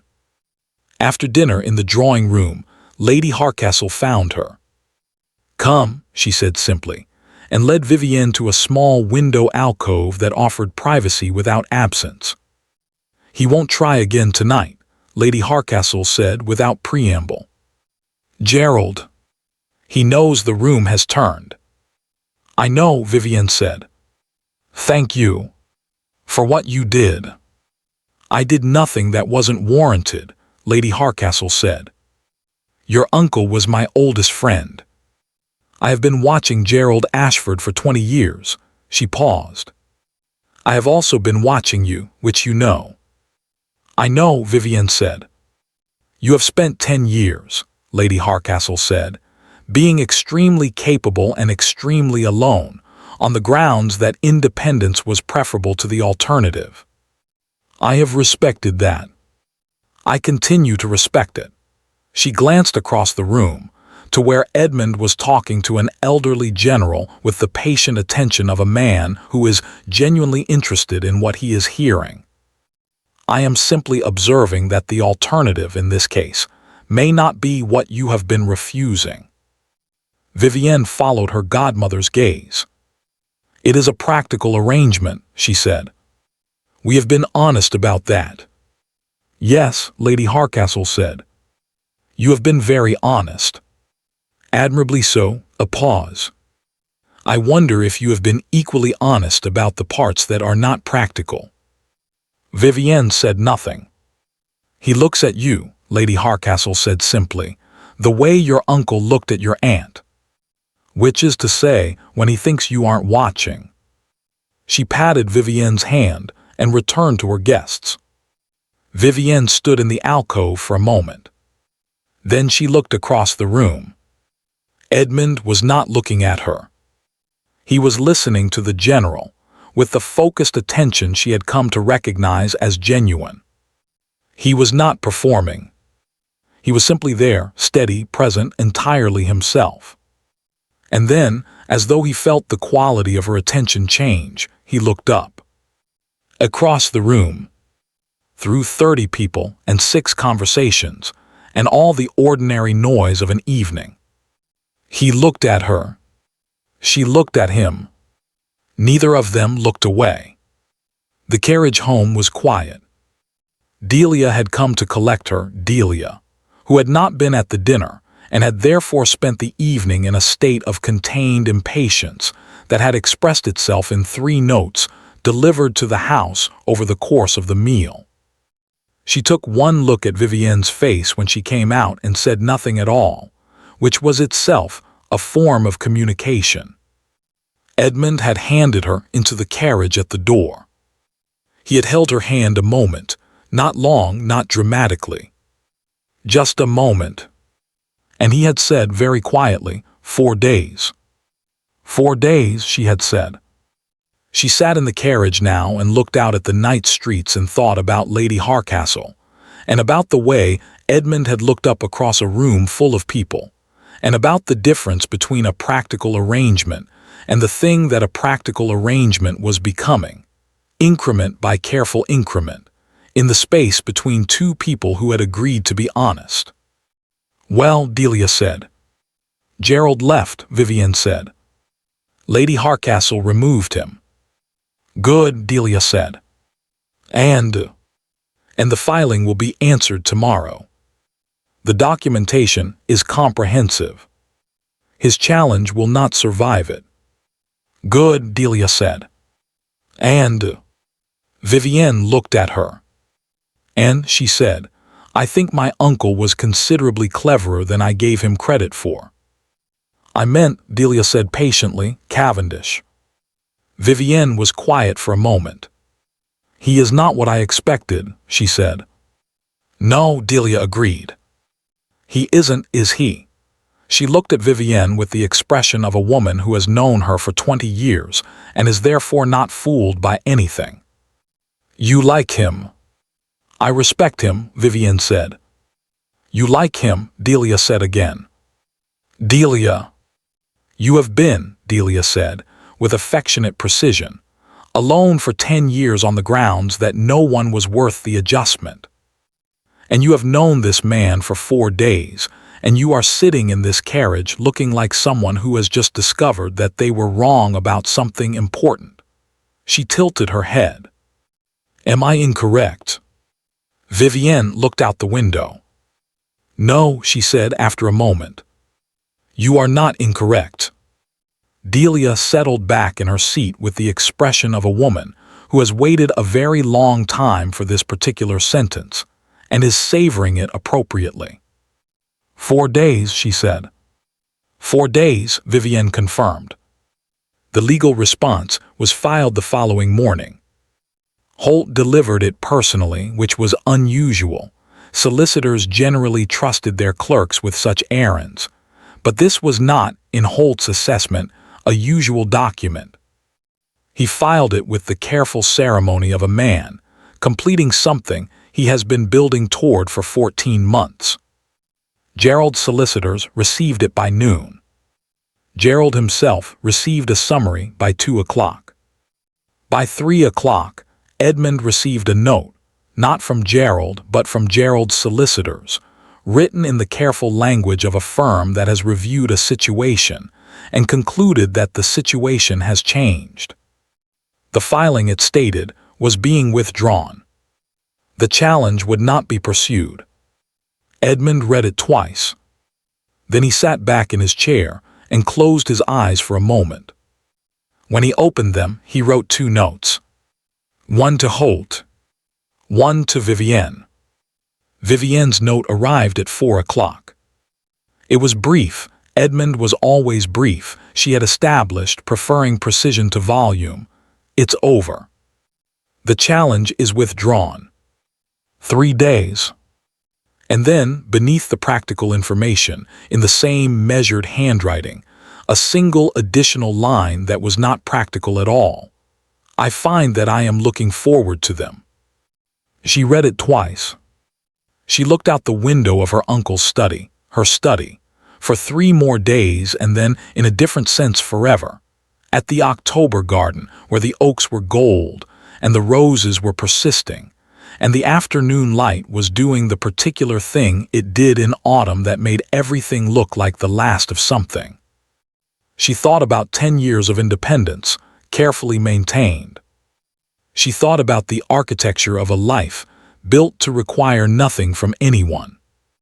She thought about the intelligence of that architecture and its limitations and the specific quality of the gap it had left. The gap she had been, for 10 years, extremely competent at not looking at directly. She picked up her pen. She wrote back, "So do I." She sealed it and sent it before she could revise it, which was, she thought, probably the correct decision. The special license arrived on Friday. Edmund brought it himself, which he did not need to do. He could have sent it with his man. He came in the mid-morning with the document and the expression of someone who has completed a practical task and is using the completion of it as a socially acceptable reason to be somewhere. Vivienne received him in the drawing room. She took the license and read it with the care she gave to all documents. It was correct. Complete. Her name, her full name, Vivienne Margaret Ashford beside his. Edmund Robert Cavendish, Duke of Blackwell. She set it on the desk between them. "The ceremony," she said. "Sunday."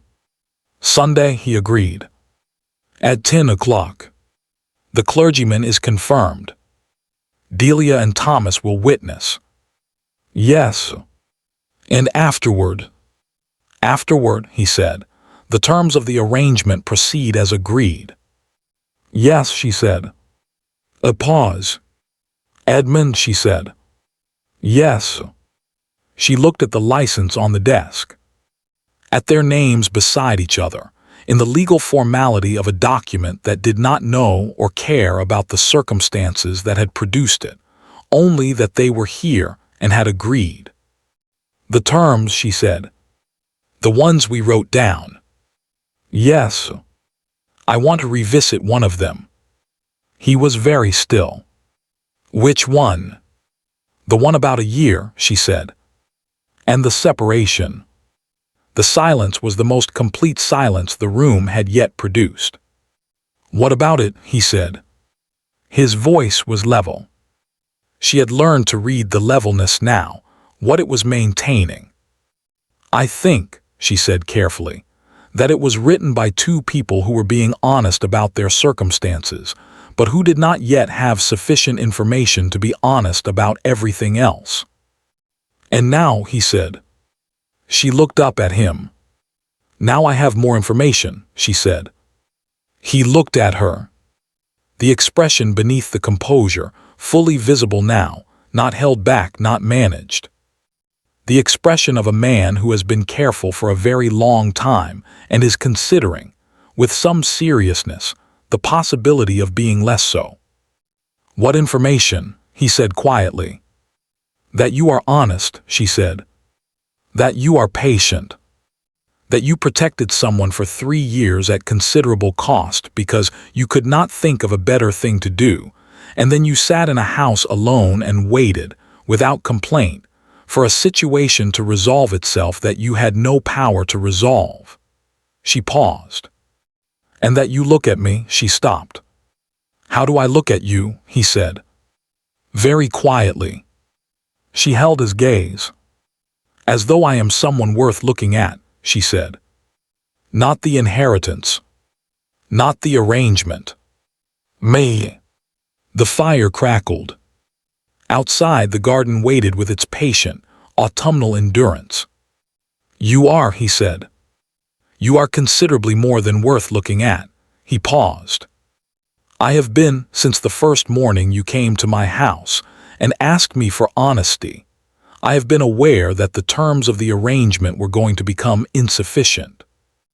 I did not say so because I had agreed to them, and I was not going to revise them unilaterally." "But you would have," she said. "Eventually." "I would have asked," he said. "With your permission. When I was certain you wouldn't consider it a pressure." She looked at him. "I'm asking," she said. "Now. With my own permission, which I am giving myself." A pause. "Can we remove the separation clause?" Edmund was quiet for a long moment. "We can," he said. "Remove whatever clauses you would like to remove." "Just that one," she said. "For now." Something moved across his face. Something that was not the almost smile. Something more than that, more complete. The full version of whatever the almost smile had always been a fraction of. "For now," he agreed. Sunday came with the particular quality of an October morning that has decided to be unexpectedly beautiful. Clear, cold, with the low golden light that made Mayfair look like a painting of itself. The ceremony was at 10 o'clock, as planned. Small as agreed. The church was the one Edmund had arranged, old, quiet, tucked into a street that most of London had forgotten it contained. The clergyman was a compact, cheerful man who had clearly been told the circumstances, and had clearly decided that the circumstances were none of his business, and the ceremony was entirely his.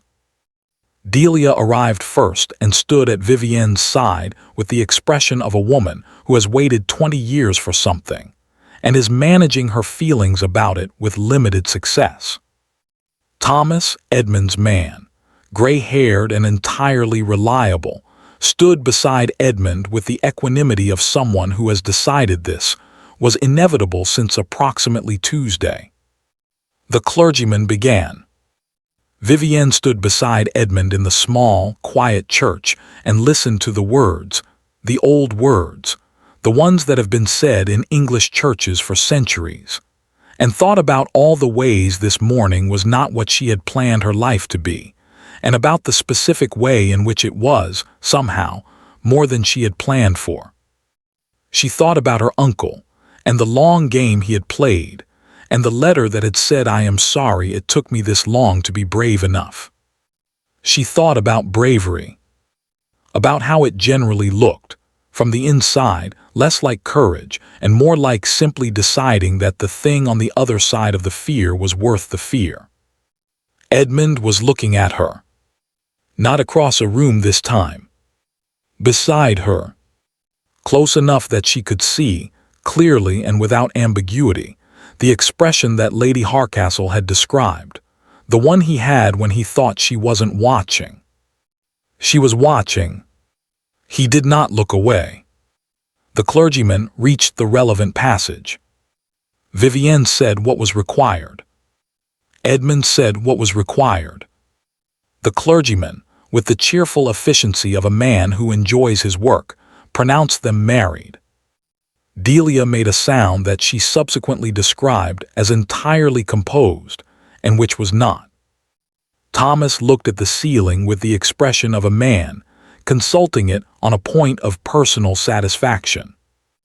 Edmund looked at Vivienne. "Well," he said quietly. "Well," she said. "That's done."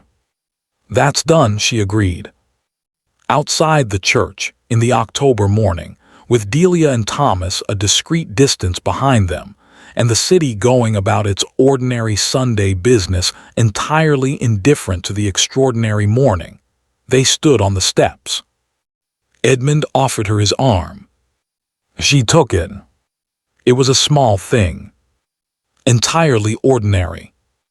The kind of thing that happens between two people every day in every city in England.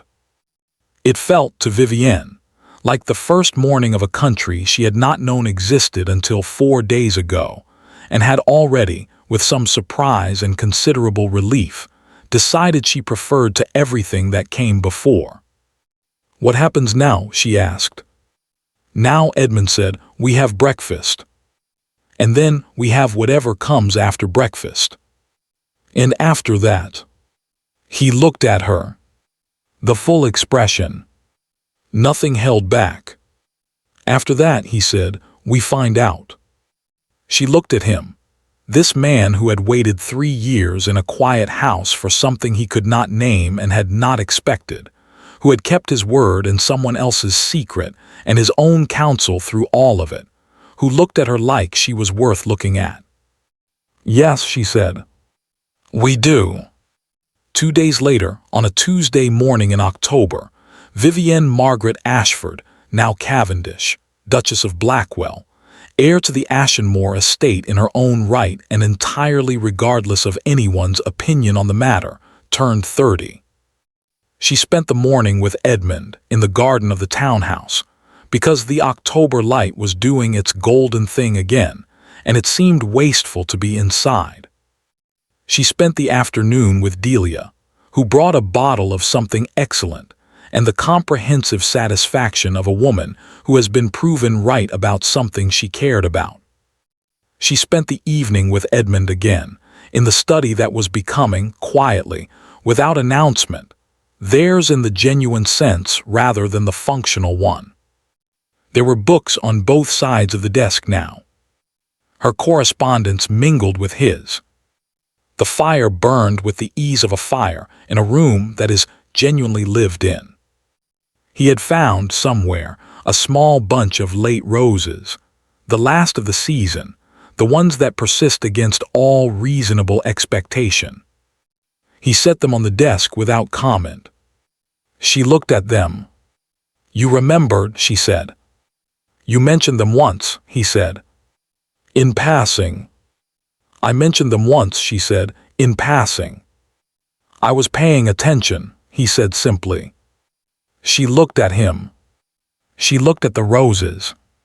She looked at the room around them, at the books and the fire, and the desk with both their names on the correspondence, and the window where the October dark had settled in. "Edmund," she said. "Yes." "I believe," she said carefully, "that I am going to enjoy this considerably." He looked at her with the full expression, the one that had always been more than an almost smile. "So am I," he said. "So am I." Winter came to London the way it always did. Gradually, then completely, first a sharpness in the air that made the morning walks brisk and the evening fires necessary, then the first frost on the Grosvenor Square garden. Then one morning the city simply woke up gray and stayed that way, as though it had made a decision overnight and saw no reason to revisit it. Blackwell House was warmer than it had been. This was not, Edmund thought, entirely a matter of the fires, though the fires were more consistently lit than they had been in recent years, because Vivienne had opinions about cold rooms that she expressed with the same quiet efficiency she brought to everything else. It was something else. Something that existed in the difference between a house that is maintained and a house that is inhabited. He had not, until recently, understood that these were different things. He understood now. The legal matters resolved themselves over the course of November, with the methodical thoroughness of processes that have been properly prepared for. Gerald's challenge was formally dismissed on the 14th. The documentation was, as Holt had promised, unimpeachable, the fraud evidence, the witnessed record of the Duke's intentions, the letter that had been waiting in its cream envelope for the moment it was needed. Gerald's solicitors withdrew with the dignified efficiency of a firm that has assessed a situation and concluded that further engagement would be professionally inadvisable. Gerald himself left London in the 3rd week of November. He went, it was understood, to the continent, the traditional destination of English gentlemen whose domestic circumstances have become complicated. Whether he would return was, in the opinion of everyone who had followed the matter, unlikely. Vivienne received the news of his departure over breakfast on a Thursday morning and said, "Good." Then she returned to her correspondence. Edmund looked at her over his coffee. "That's all," he said. "What else is there?" she said without looking up. "He is gone. The matter is resolved. Anything beyond good would be giving him more of my time than he deserves." Edmund considered this. "You are," he said, "a genuinely remarkable person." She looked up then. The expression she wore when something surprised her, brief, unguarded, gone almost immediately. "You say that," she said, "as though it has just occurred to you." "It occurs to me," he said, "regularly. I am simply not always certain whether to say it." She looked at him for a moment. "Say it," she said. "When it occurs to you." "All right," he said. She returned to her correspondence. He returned to his coffee. Outside, the November garden waited in its bare, patient way, doing nothing in particular and doing it with complete commitment. Arabella's letter arrived in December. It came addressed to Edmund, which was correct. She did not yet know Vivienne, and correspondence requires a point of entry. But Edmund brought it to the study and set it on the desk between them and said, "This concerns you as much as it concerns me." Vivienne read it. It was written in a careful, slightly formal hand, the hand of someone who has learned to be precise because precision, for a long time, was a form of protection. Arabella was in Shropshire.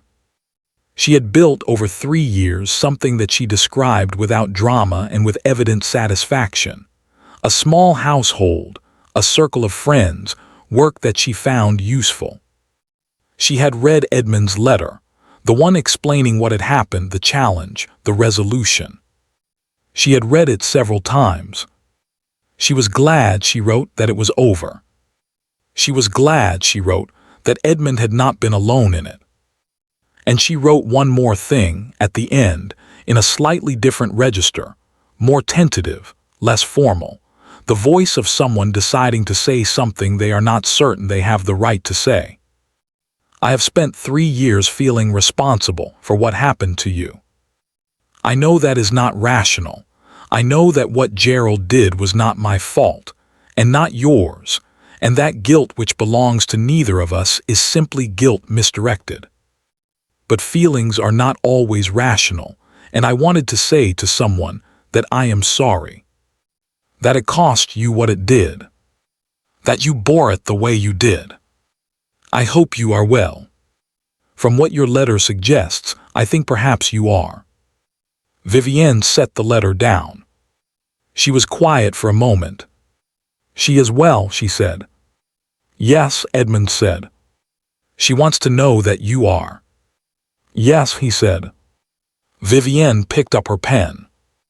Write to her, she said. Tell her you are. And tell her, she paused. Tell her that if she ever comes to London, she is welcome here. Edmund looked at her. She may not come, Vivienne said. She may prefer to stay where she is, and that is entirely right if so. But she should know the door exists. Yes, Edmund said. She should. He wrote the letter that afternoon. Vivienne did not read it, it was his to write. But she was in the study when he wrote it, at her end of the desk, and the companionable scratch of 2 pens filled the quiet room, and when he sealed it, he said it with the outgoing correspondence without comment, and that was that. Lady Hardcastle came for Christmas. This was apparently a tradition of long standing. She had spent Christmas with Vivienne's family for 20 years, and she arrived at Blackwell House in December with 2 trunks, a quantity of opinions, and the settled air of a woman who has assessed a situation and found it satisfactory. She inspected the house on the first morning with the thoroughness of a woman who considers inspection a form of affection. She approved of the books.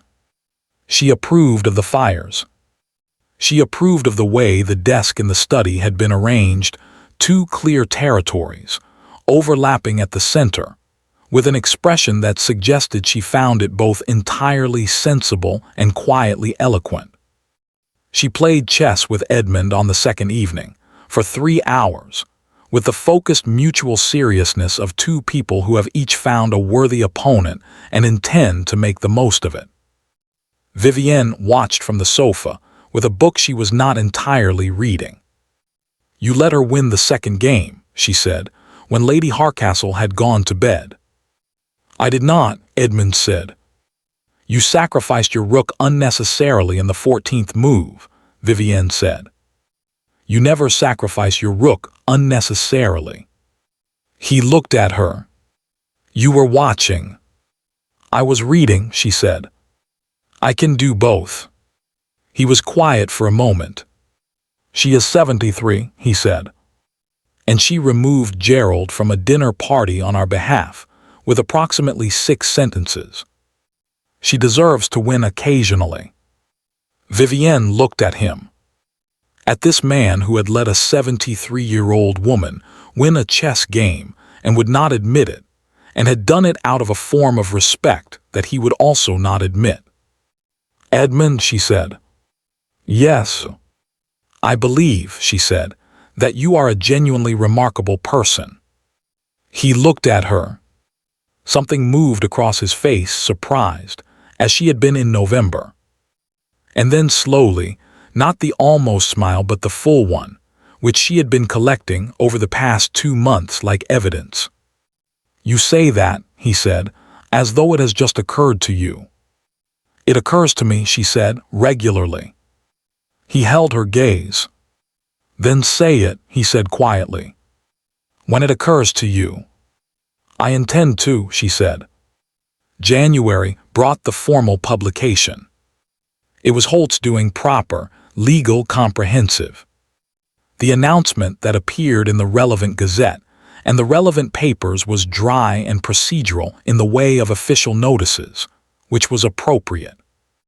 It stated that Vivienne Margaret Cavendish, née Ashford, had been confirmed as the sole heir of the late 3rd Duke of Ashenmore's unentailed estate, the inheritance having met all conditions as set out in the will, the said conditions having been fully and legally satisfied on the 23rd of October last. It stated this in the language of documents that do not care about the story behind them, only the facts. The facts were sufficient. Delia sent a note that consisted entirely of 3 exclamation marks and Vivienne's name, which was, for Delia, a model of restraint. Holt sent a letter of the appropriate professional warmth, which contained, at the very end, a single sentence that was not professional at all. Your uncle would have been pleased. Vivienne read it at the desk in the study. She read it twice. Then she set it down and looked out the window at the January garden, bare and cold and entirely untroubled by the season, and she thought about her uncle. She had been thinking about him differently since the letter. She had been angry. She had been sad. She had been grateful and resentful in the complicated, overlapping way of grief that involves someone who loved you and failed you simultaneously. And she had been working through these things in the patient, methodical way. She worked through most things carefully, without rushing, giving each feeling its due, and then setting it in its appropriate place. She had not finished. She suspected she would not finish for some time. But she had arrived, somewhere in December, at something that was not forgiveness exactly. Forgiveness implied a debt that she was not certain she was owed, but was its neighbor. An understanding. A recognition that a person can be insufficient and loving at once, and that the love does not erase the insufficiency, and the insufficiency does not erase the love, and both of these things can be true and the person can still be, in the net of it, someone worth remembering with warmth. She thought he had tried. She thought he had tried badly and too quietly, and at considerable cost to her. She thought he had also, in the end, done the one thing that mattered. He had made sure she was not alone. "All right, uncle," she said, to the January garden, in the tone she used for conversations with people who were not present. All right. In February, they went to the Ashenmore estate. Not to live. They had not decided that yet, and they were both, by temperament, people who preferred to decide things when they were ready and not before. But to see it. To walk the land that was now hers in the full, legal, unambiguous sense. To stand in the house where her uncle had lived and make of it whatever it would become. They arrived on a February morning when the countryside was doing its minimal, stripped-back winter self. The fields bare, the trees skeletal, the sky the particular gray of a day that has not decided what it intends to do. The house stood at the end of a long drive, large and slightly formal, the house of a man who had cared about appearances and had also, underneath the appearances, cared about his niece. Vivienne stood in the entrance hall. She had been here before many times, as a child and as an adult, for visits and holidays and the various occasions of a family's life. She knew this house. She knew its sounds and its smells, and the specific way the light came through the east windows in the morning. But she had never stood in it like this. Edmund stood beside her. He did not say anything. He had learned, or had always known, she was not sure which, that there were moments that did not require comment, only company. She walked through the rooms. The drawing room where her uncle had received guests. The library where he had kept his books and his pipe, and, she now knew, the portrait of her mother that she had never been shown. The dining room. The morning room. The study. She stood in the study for a long time. The desk was her uncle's desk. His chair. His shelves. The window looked out over the south garden, where the painting of the young woman reading had been made, on a summer afternoon, by a man who had wanted to remember his daughter as she was when she didn't know she was being seen. She sat down in the chair. It fit in the way that things fit when they were always meant to. Edmund appeared in the doorway. He looked at her in the chair, at the desk, in the room that was now hers, and his expression was the one she had been collecting, the full one, nothing held back. "Well," he said. "Well," she said. "What do you think?"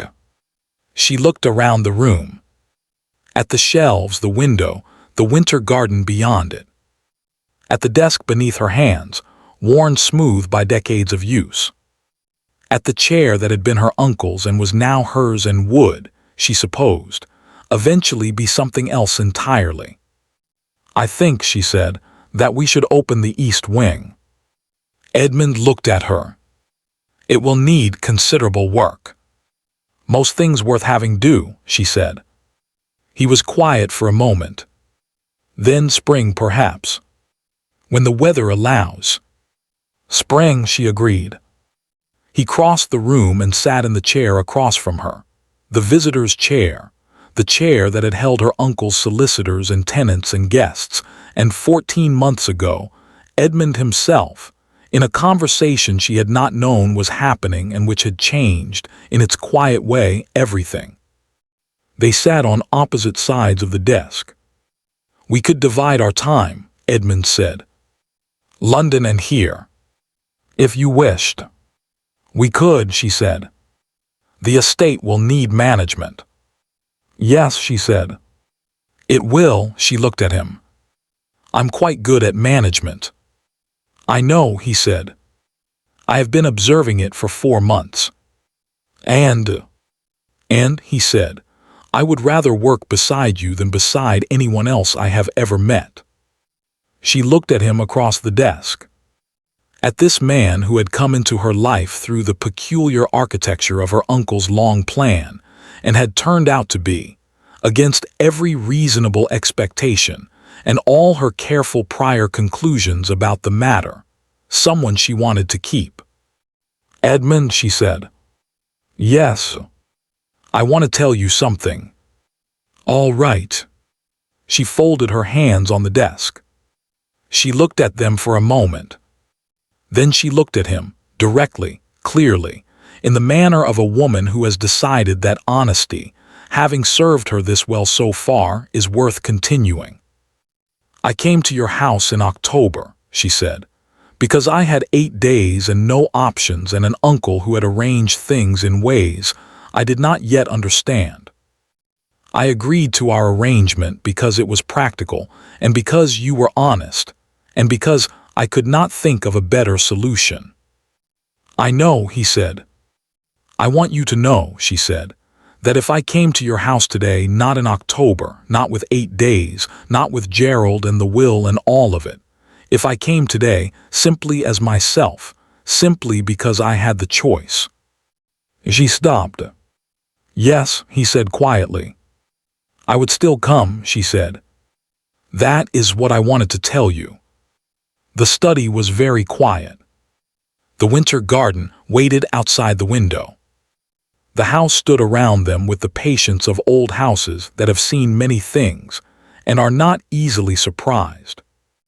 Edmund looked at her for a long moment. Then he reached across the desk. He set his hand over hers, not briefly, not formally. Steadily. The way he did everything that mattered. I know, he said. I think I knew in November. I was waiting for you to know it too. She looked at his hand over hers.